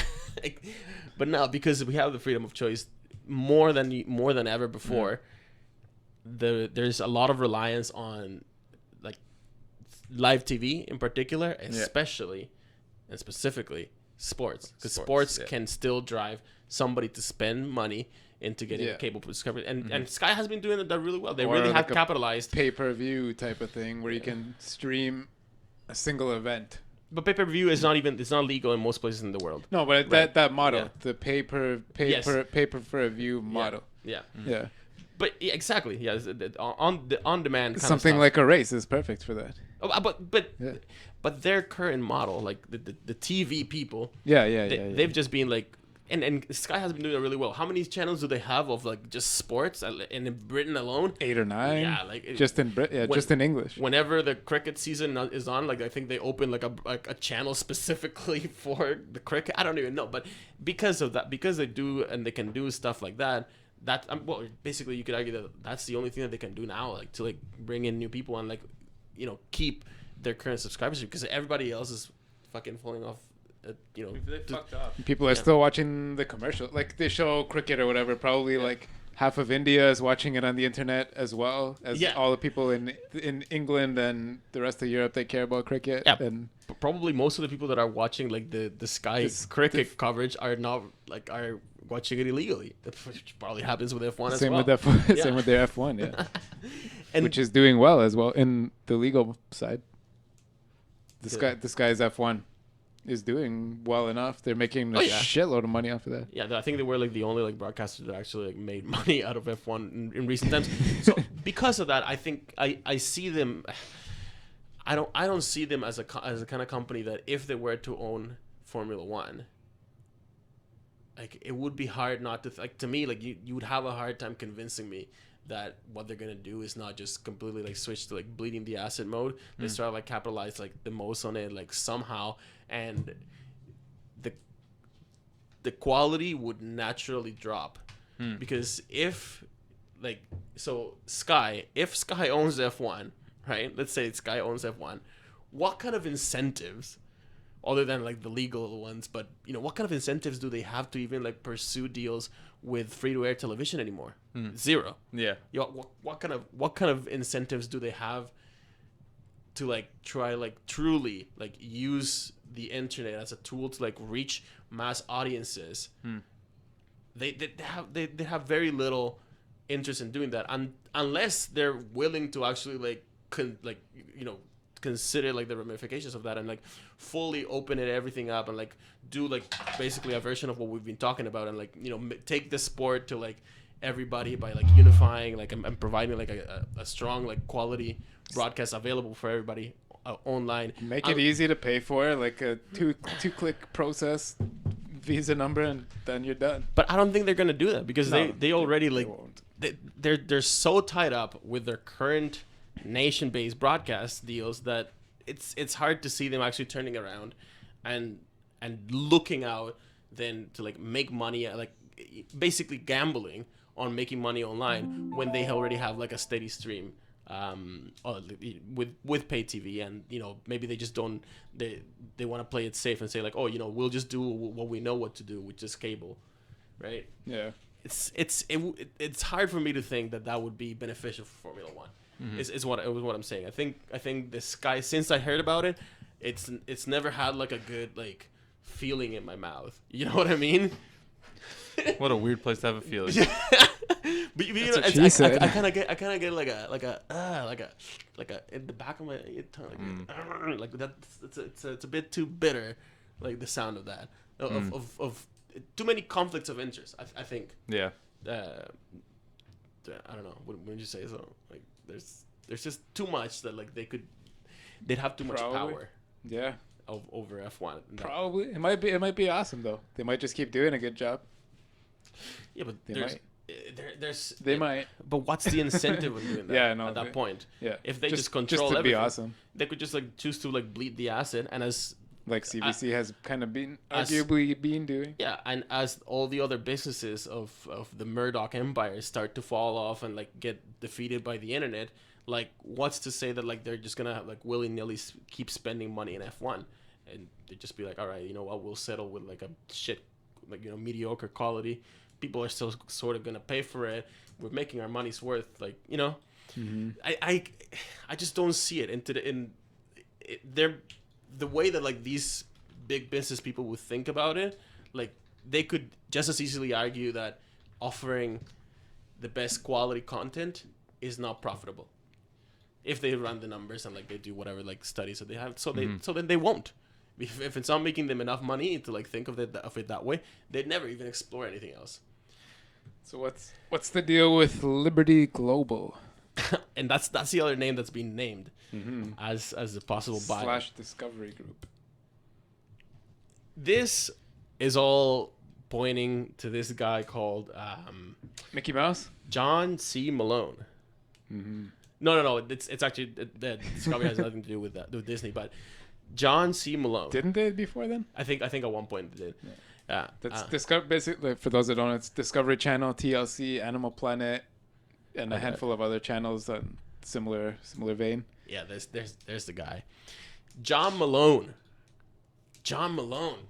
This guy is very interesting. When I started to look, who are these guys? Because I think it's important. I think that, you know, when something as monumental as the sale of the sport to somebody, this would be like the Liberty Global angle would be basically selling the sport to a group of companies that are like in one way or another controlled by this guy and his network of companies.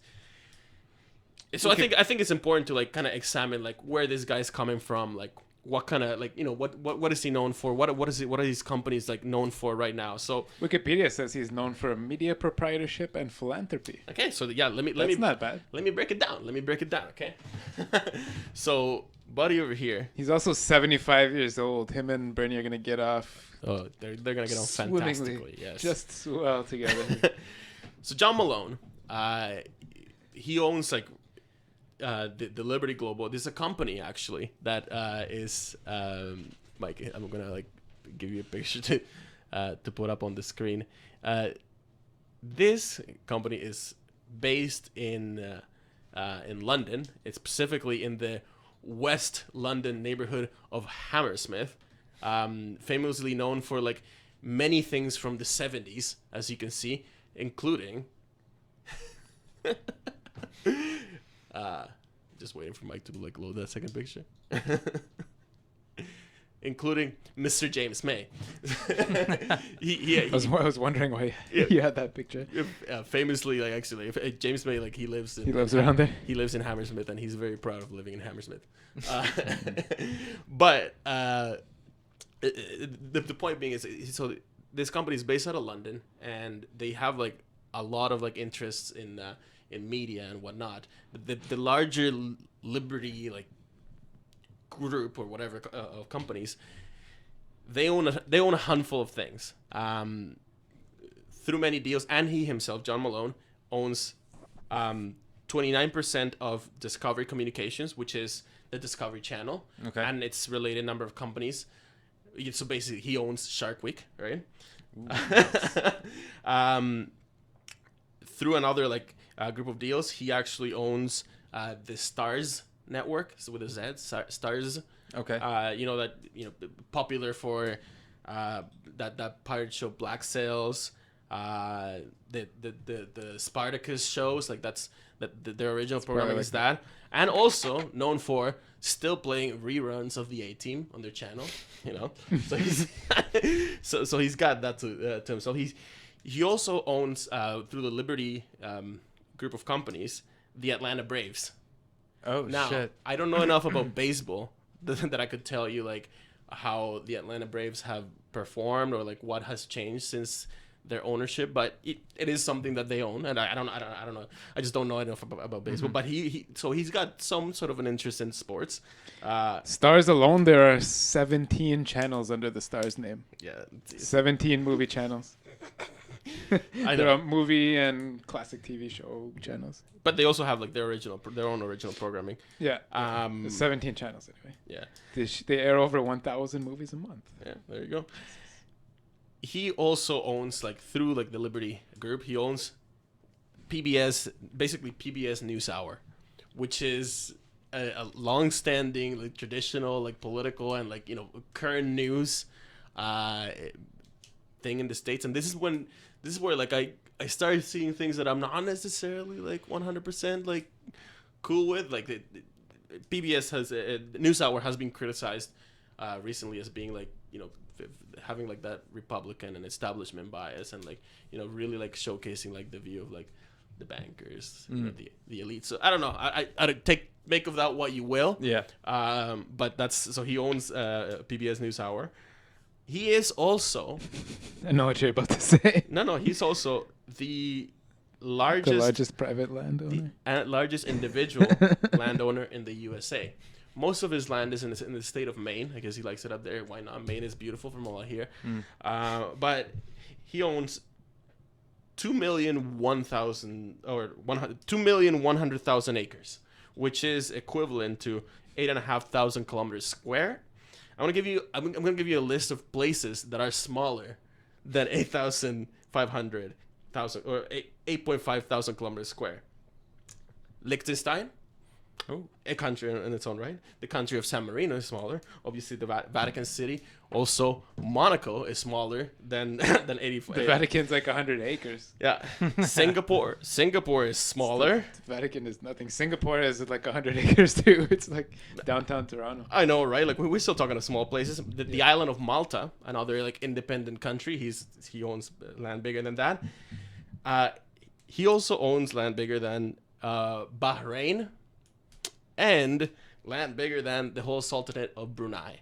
So we're talking about like these have all like I've just listed independent sovereign countries. It's like the city of Toronto is something like that. Yeah, but he owns that much land. I So it's crazy like how much land he owns. And I don't know. Again, take of that what you will. Right? He also owns like a pretty cool Irish castle, whatever, and as part of like his real estate. But let's just go back to like specifically what I'm interested here. I think what really kind of doesn't necessarily scare me, but like doesn't necessarily sit completely right in my stomach is Discovery and Stars. Because as far as I can tell, those two are... Discovery now is like, yeah, it's famous for things like Shark Week and Mythbusters, and which is canceled. But you know what I mean? Right. Like just shows that none of that stuff is as popular anymore because of YouTube and etc. Yeah, there's real science somewhere else. Like we were just watching Buddy on YouTube before the show here, the medieval weapons dude, Lindy Beige, Mr. Beige or Beige or whatever his name is. No, but it's, dudes like that for sure. And I'd rather watch that than Discovery Channel. That's the kind of hole that like Discovery like used to like fill. You know, like you used to actually watch Discovery Channel and like learn shit back in the day. I remember like when I was a kid, actually I was really excited because Discovery wasn't really available where I lived in Colombia for much of my childhood, but I knew of it. It only existed here since like 96, 7, something like that. So right around the same time, I guess it's when also we were like 10. That's when all these channels came. I was super excited. I used to watch Discovery like from the moment I was awake to like I went to bed at night, right? All the fucking time because it was interesting. Channel 42 here. Exactly. But I noticed that like over the years it just got shittier and shittier, and the science part of it got like sort of like put to the side, and program like shows started to become more ridiculous, more sensationalist, more like just feeding like the common denominator, whatever, right? Trying to like just be really, really open ended and like and talk about bullshit. That's like kind of like the same thing that happened to the History Channel. I don't think that they're owned by now it's just a bunch of people looking for gold in the Yukon. Right, like those like shrimping whatever, ice shrimpers or all this bullshit. Bullshit stupid shows. Like restaurant rescue or whatever, those bullshit like oh, we don't know how to make hamburgers, and then that British guy goes there and yells at them and shows them that stuff's on like TLC and Discovery Channel too. That's Discovery Channel nowadays. Stars It's like it's just known for like Old shitty movies that are free to air now. and their original programming is like even like Spartacus. Like have you ever like tried like sit down and like watch a whole episode of Spartacus? No. Because it's like it's weird. Like it's got like a weird visual style. It's like the colors are like too ramped up. It's fake and it's not historically accurate and it's bullshit. But it's like they do it like for the sensationalist. They're really like, oh, let's add drama for drama's sake and whatever, right? And like, oh, let's show a tit or two. Are they gonna buy Formula One? No, Hank, just let me keep talking. But anyway, I don't know if I couldn't tell you if they're actually or if there's any meat to that, but I think it's plausible. I think it's definitely plausible that he would. He definitely has the money, and he is like sort of like invested into like the sports band. Like he knows how to like do media. Because of that, I think that there's definitely like a realistic claim that he could, in fact, buy Formula One. But I don't know. Again, like I was hoping for another name to show up. Honestly, I was hoping for Amazon to be looking at F1. I was hoping for Google to be looking at the purchase of F1. I think that in terms of what companies and owners that would really like have the best interest of the sport in mind to like look forward to the future and make sure that the sport is sustainable in the future, I wouldn't put him in that list simply because he just like he may as well just come and like turn it on turn the whole spectacle into like pop entertainment, which would really like it would put off a lot of the fans that come at it because of the technology angle and because it's, that whole thing. What is the pinnacle of motorsport? Now, that's not to say that in my eyes he still doesn't have some redeeming features. I did a bit of like looking up into like him and like so another thing that he's known is for his philanthropy, and actually he's the son of an engineer and he's an engineer himself. And he's giving away a lot of money. He clearly has like over $100 million. Yeah, he clearly has some passion for engineering because a lot of his philanthropic efforts have been like to put back to like his Yale where he went to school to like revamp like a bunch of engineering wings. So it could be that he himself is actually like he has like a bunch of like masters in like an electrical engineering or whatever. Like he himself is probably a very smart guy. He probably like does have like, you don't just become an engineer without having like the love for technology. Yeah, like that's pretty much like one of the requirements. Yeah. And his father he's the son of an engineer, so the whole technology and like thinking like a scientist might have been instilled in him, and he might still be around in his personality. And if he's looking at it at the purchase of F1 as like maybe a pet project to kind of like try to like really bring up and really like commercialize that side of F1, I think that it could work if he does. I think that maybe then it would make sense that maybe then he could be imagine you sort of design shows within Formula One about the engineering and make it sort of interesting like that, which would be really exciting. And at the same time, then stars it up and like do something like fucking put all the drivers like together for a weekend in a house, like see what kind of zany antics they come up with. But isn't that back to what you said about the lowest common denominator? But if it's that and it's complemented also by like spreading like if it's the word like the GP2 guys, put them in a house for a seat in F1. You know what I mean? Right? Yeah. Something like that could still like I think it could satisfy both camps, right? Like you said, have like an in-depth programming and like just looking at the engineering aspect and like release it to the same side to like the other stuff, like have a reality show with it, or to the side of it, have a reality show like just looking at what Tilke does, like when like looking for new tracks, like let's find the new track around the world and like follows Tilke around like to see like what he looks like for a track. Something like that could be cool, and that could be done in a way that is gonna make F1 appeal a lot of people. So thing is, Sky could do all that too. Sky could do all that, and I think Sky would have I think they would do a pretty good job of it as well because they have that love. Is another one is that what we said they already have 7, 8, 9 sports channels and an F1 dedicated channel in at least 3 countries. And and it's in more countries in 3 languages. But shows here Discovery Group in 2014 bought the European Sports Entertainment Group Eurosport International. Which, So that was their first sport investment. So obviously they're looking to expand on that. and Eurosport So in it's- many countries, that's like the place to watch F1. Like Portuguese, I think they have like the main Portuguese language, at least. It's like, The real battle is Portugal. in that, I guess. They're looking to expand their sports, and Sky is as well, I guess, but they already own a lot of sports. Mhm. So I think they have the upper hand there, I guess. They have more money too, maybe.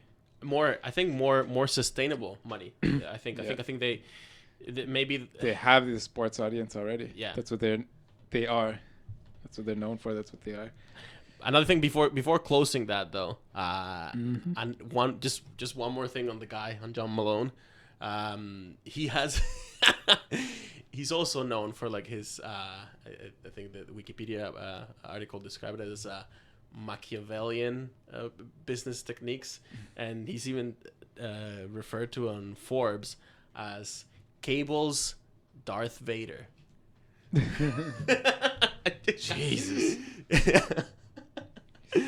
All right. Yeah. So, but like if he's looking at it, he could still, you know what, investing in making F1's brand sexy and like available for everybody and more popular and more technology and like more reach is a way to like make it profitable. If he sees it that way, he could like, I think, you know, whatever. Bring on Darth Vader. Why not? So the helicopter story. Hmm? The helicopter story. What do you got on here? Oh, Bernard Ecclestone's mother-in-law oh yeah. was kidnapped last week, as we reported, in exchange for a demand for, what was it, like $36.5 million or something like that, yeah. something crazy like that. And I guess he more or less told those guys to go fuck themselves. Apparently, Bernie got in. The Brazilian police told Bernie to stay out of Brazil. Don't get involved. Don't try to get into the negotiation. Don't pay them any money. We'll take care of it. Apparently, Bernie offered the Brazilian special police, the services of his private security company to help them take these dudes out. Shit. Yes. Can you here? Let me highlight this picture at the top here. So. This story is so crazy. So this dude, Jorge Eurico da Silva Faria, he was in charge. Sorry, what's that? No.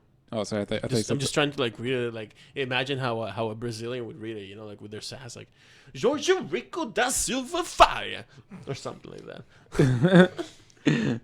Yeah. So this guy, he was, I believe, in charge of the helicopter services for the Ecclestone family.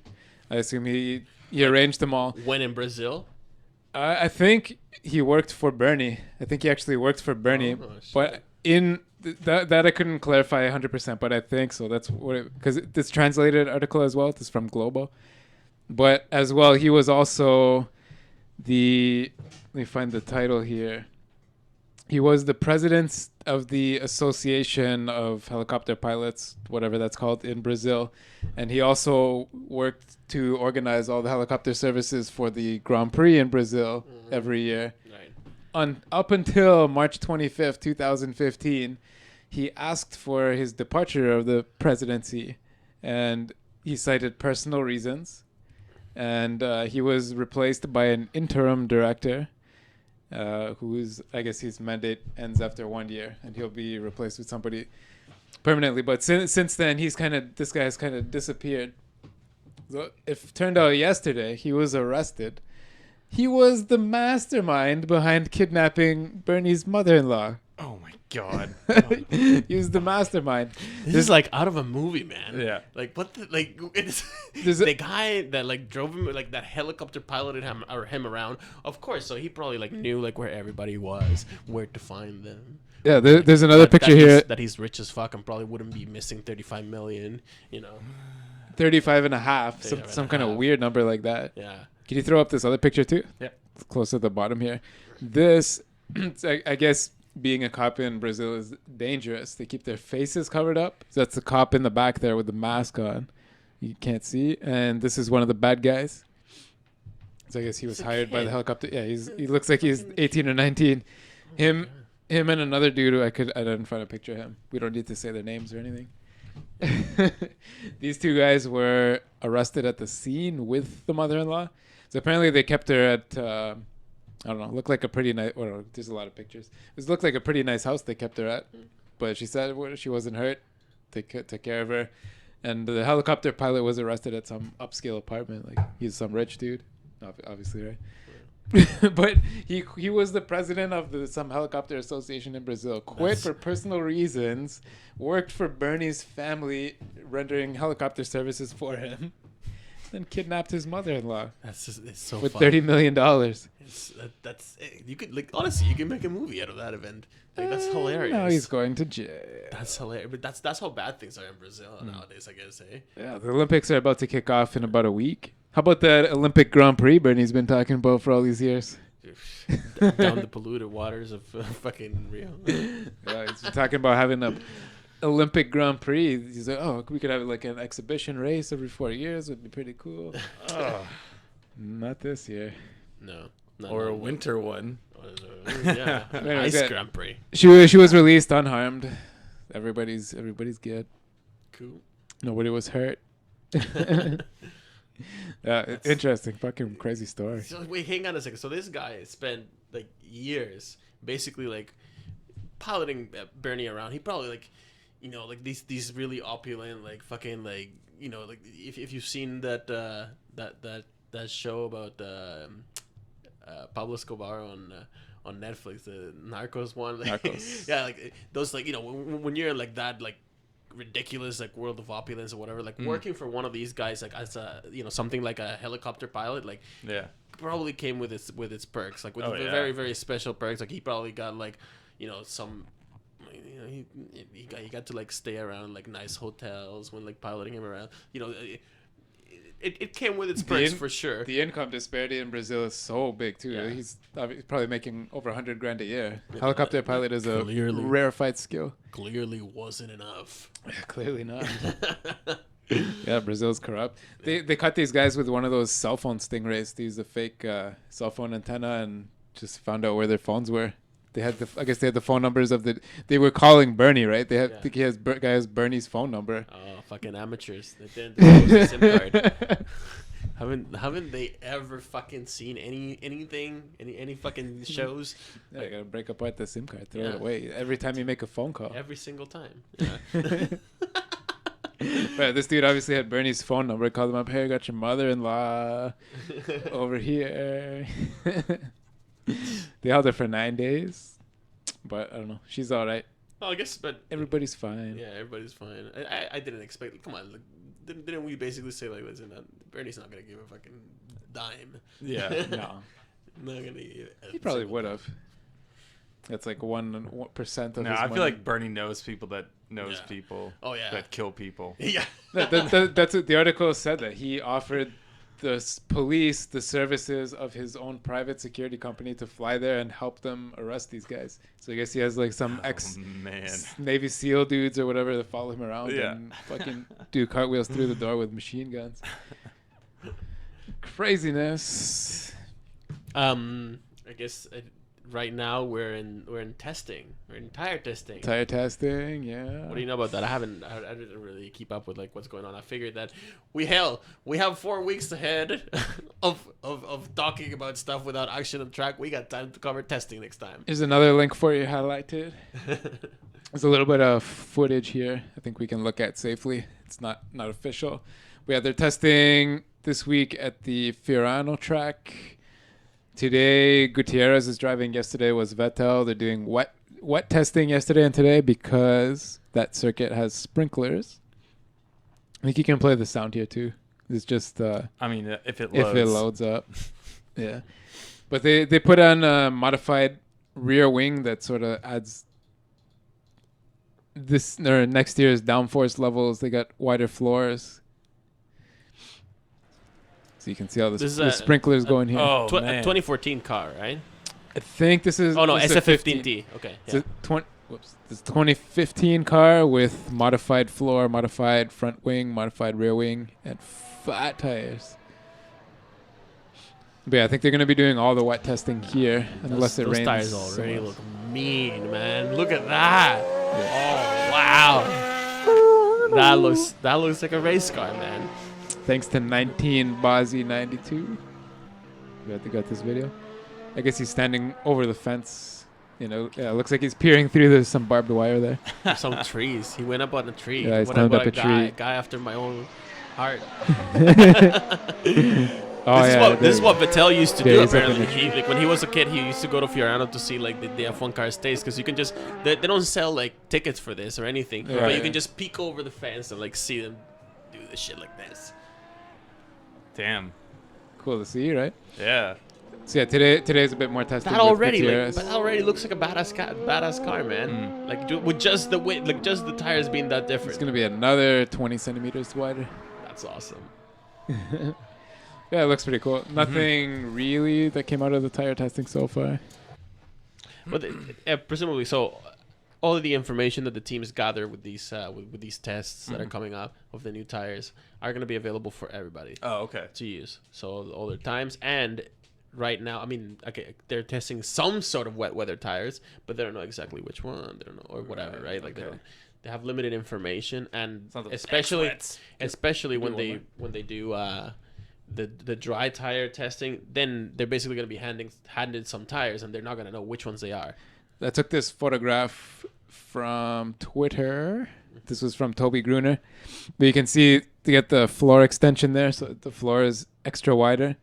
And see, damn. see the curl on the upright of the rear wing.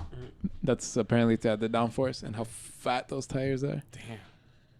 But these tires stayed the same, right? No, they're Nope. still Nope. they're still They're also wider. bigger. Yeah. Really? Some That used to be like the size of a rear tire. 15 before. or 20 centimeters. Yeah, Holy shit. yeah. This Yeah, is- they're Holy both way moly. bigger. The whole deal is that this is gonna create a lot like even like a 1 millimeter off to the side. It like creates that like so much more grip. So this is gonna be like way more grippy. They're also gonna be heavier and whatever, like different construction, but they're gonna be way grippier tires that are gonna allow for more of like the mechanical grip. You know, for the car to be more mechanically grippy as opposed to like everything having to depend on the aerodynamics or as much as before. So it's gonna be a little better that way in terms of like you're gonna see, it's gonna promote like more like showy racing. Like maybe like drivers are Okay. gonna be like more bold with like some of like the turns that they do around the corner or Yeah. something like that. At least that's the idea, and there's every reason to believe that that's actually gonna be the case. Right. It's gonna be a lot more physical too. Tougher on your neck, tougher on your hands, tougher on your legs. More G forces. Yeah, I don't know. Not a lot of info out of testing. I guess just that secret sneaky video there. We're just gonna have to wait till next week. I think maybe if anything Yeah, comes out, they're testing really- is gonna be like by the end of whenever like these next 3 days or whatever 2 days. Yeah, I think today is. I think just yesterday and today for this test. But yeah, for sure, Pirelli's gonna want to tell everybody what's up. Well, they have to. Yeah. Well, I mean, like the news as well. Like say, like testing went well. Here's what we found. We got this much more grip and this and that. Yeah. But yeah, outside of that, all I got left for today is a couple of driver rumors. Yeah. Silly season is in full swing. Oh yeah. But for real though, like McLaren said that they're gonna be making decision after the break now for Button's seat. That's not what they always say. Yeah. Yeah. Well, that's what they said a couple weeks ago because they were getting hounded with questions about Van Doorn taking Jensen Button's seat. Yeah. But then now that Williams is saying, they kind of want Button, but they're not going to wait for him. They're not going to wait for Ron Dennis, is what they said. Well, no, they're not gonna wait for a button even. No, they said they're not waiting for Ron Dennis to make up his mind. Ah. That Perez is also on the table, and they'd be just as happy with him. He's got money behind him. He's Fair enough. he's a well-spoken young man, is what they said. And Fair enough. but there's also the other rumor of Perez being on the table at Renault. Can we show this next link I got highlighted? This is the picture I was talking about last week that a journalist was looking through the source code of Sergio Perez's website Oh yeah. and found this. I found a picture during the week now. Oh, nice. Show it. Where is it? Oh. It's highlighted. Yeah, right there. This he obviously got a haircut, a nice jacket, and took a photo shoot sometime last year when he thought that he was probably going over to Renault, and he didn't.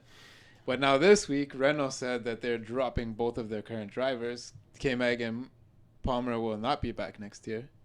Jolene and Kevin. Not in their team. Not at least like for their team. Yeah, not at their team. Not That, in those that seats. opens the option of Kevin Magnussen, which I think has done everything in his power to like be considered like a good, reasonable driver for any other team. Any team in the midfield like could be completely satisfied with poaching Kevin Magnussen. I would think. The rumor for Renault is obviously Sergio Perez and Ocon. Ocon. Yeah, bringing up Ocon. Yeah.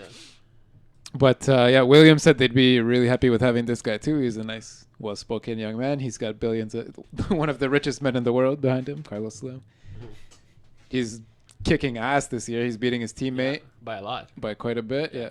But at the same time, Force India has a good chance of beating Williams this year, coming in fourth place, and then maybe he'd want to stick around and help the team keep growing.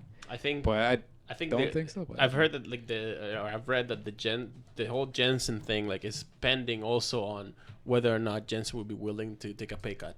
Like if he just wants to he stay, makes 12 million right now. I found that out. Yeah, if he's willing to just stay in the sport for the love of the sport, and like just maybe have like one more year of like just like battling it like somewhere like in the top midfield, then it would make sense. Claire Williams said also, well, Jensen Button started his career at Williams. That is, so. And now he's got, a shitload of experience. He's got the engineering know-how. He can talk to the team. He's a careful driver. He's not making crazy mistakes. That's a big asset that Jensen has. He's very smooth, very careful. I think he might be too careful now in his older age, though. Like, he seemed like he changed a lot. Like, if you had an option of like him versus Massa, I think that you pick. Oh yeah, I take Button over Massa, but I don't even know why. I don't know. I take Perez over Button. Yeah.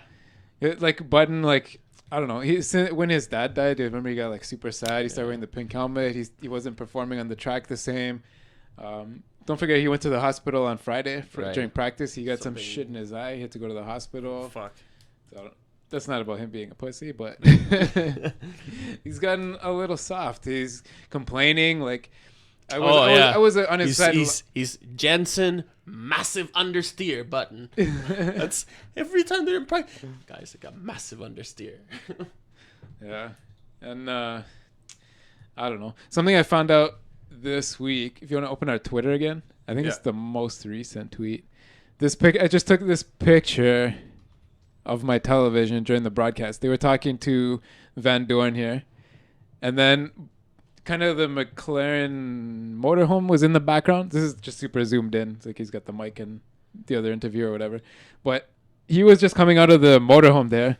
I wish I had a video clip of this. He was walking, saw the camera, and then it looks like he's about to like start running. Yeah. He ran off screen.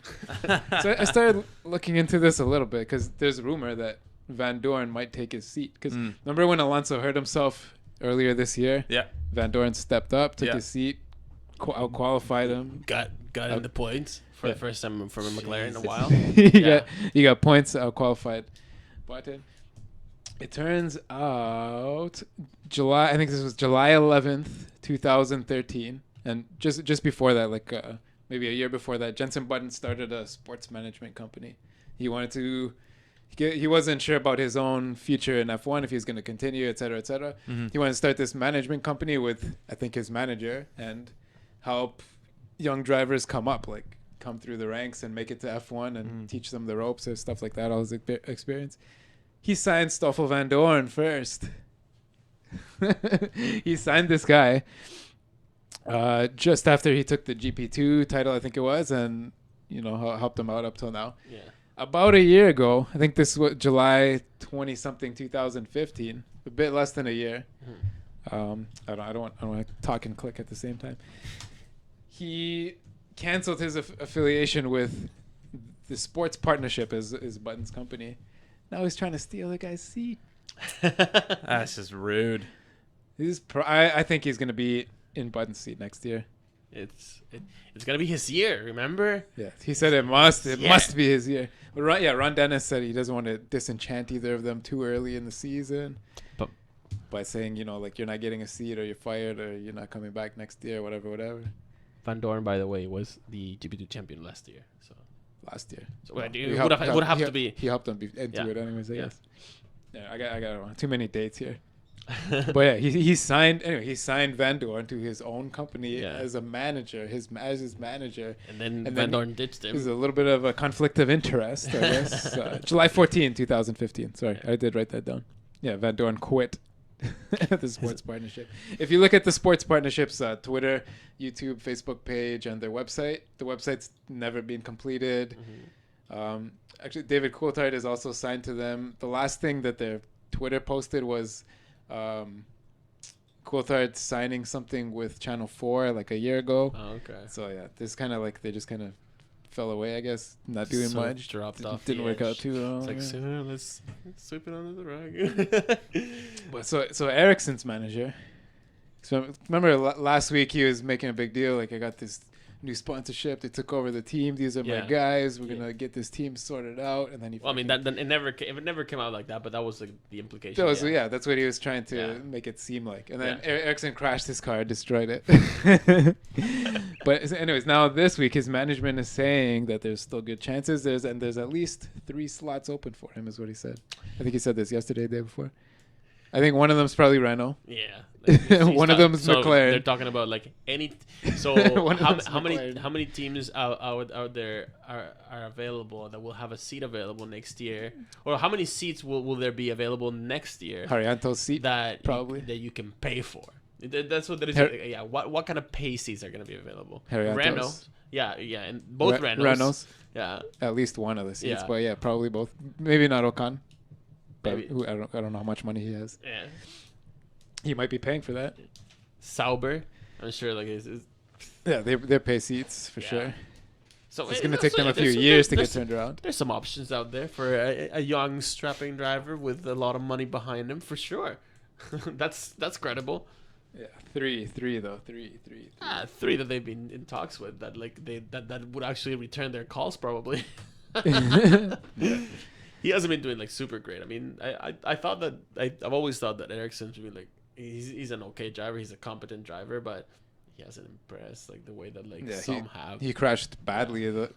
Not this past weekend, but the 2 weeks before that, Yeah. he went to the hospital for one of them. Remember, Right. and then the next weekend, when his sponsor showed up, he destroyed the car. Yep. right in qualifying. Yeah. Yeah, neither of those were good. What was the whole thing with the LinkedIn Park that was at the track? Oh no. What were they? They were Park. brand ambassador for something though. What were they there for? I have no idea. Do you know? No clue. I couldn't find out. But I heard I them think being that- called brand ambassadors, but I don't know what they're. I saw them standing around with champagne or something, and Maybe for Shandong. I really don't know. It doesn't it doesn't seem like their cup of tea, their cup of drink. I don't really know. But they look old now. Yeah, they do. Looking at those guys, like man, I got a feeling. Well, of, when like- I was in high school, Yeah. they looked old to me. Like these guys are like 20 years old, man. Yeah, true. Now they're probably like 35ish, 35 to 40. 40s, yeah. Yeah. So like yeah, they look aged out. Those guys. Yeah, I'm sure they've Good for been them, though. partying really hard. Oh yeah, especially that blonde guy, the screaming guy. Yeah. Yeah, no clue what they were doing there. They were like, I don't even remember in like which garage they were. Were they in the Mercedes garage? I think they were, yeah. I so think they were. Mercedes guys. I don't know what they were doing. It was I a don't blast from the past to look at them, and like the guy was still rocking like a Linkin Park hat. The blonde guy, the screaming guy. Yeah, I don't know. Anyway, the Asian guy, no, just looked like another. Anyway, I Asian. said that because that's what Ted called him. He said LinkedIn Park. LinkedIn. Yeah, he said. One more fact here I wrote down. I forgot to mention. There are not enough points left in this season's championship for Haas, Manor, Renault, or Sauber to win anymore. And that list is just going to keep getting longer as we in the next couple weeks. Oh man. But yeah, halfway through the season, the summer break now, those 4 teams, they can't win the championship, but whatever. It's still an interesting season. There's still 9 races, man. 9 races to go. Yeah, there's still a lot. It's gonna Yeah. be fun. It's gonna be fun. But for sure, yeah, it is nice to have a break. Yeah. Even that for was us. that was a lot. Yeah. There's gonna be another month though with 4 in a row, 4 in a month. That's When's that's a that? lot. As soon as we come back, we're pretty much. Yeah, I think September? it might be right September, off the. October. right after October. I return, think it's maybe. October. The month. I think I might have heard. I don't know if I hope I didn't hear it wrong. That there might be 2 more months with October. back-to-back October. races. It is. So the 2nd of October, the 9th, the 23rd, and the 30th. What about September? Is there any breaks? The 4th and the 18th. So yes, 2 weeks out. Two out of 2, and then how about October? 4. 4, races in October. and then November. 2 more, and the year's 2, over. 2, and then that's it. Yeah. But Cool. it's going all the way till the end of November. Like we're talking about 27th of November. Yeah, it's late. Yeah. Yeah, it's super late. Yeah. But I think next year is gonna be something more like 18. I Yeah. think those are more realistic numbers. Back to normal figures. Yeah. Yeah, this was a bit. 21 is a lot. It's a Yeah. lot of races. You know what's a lot too?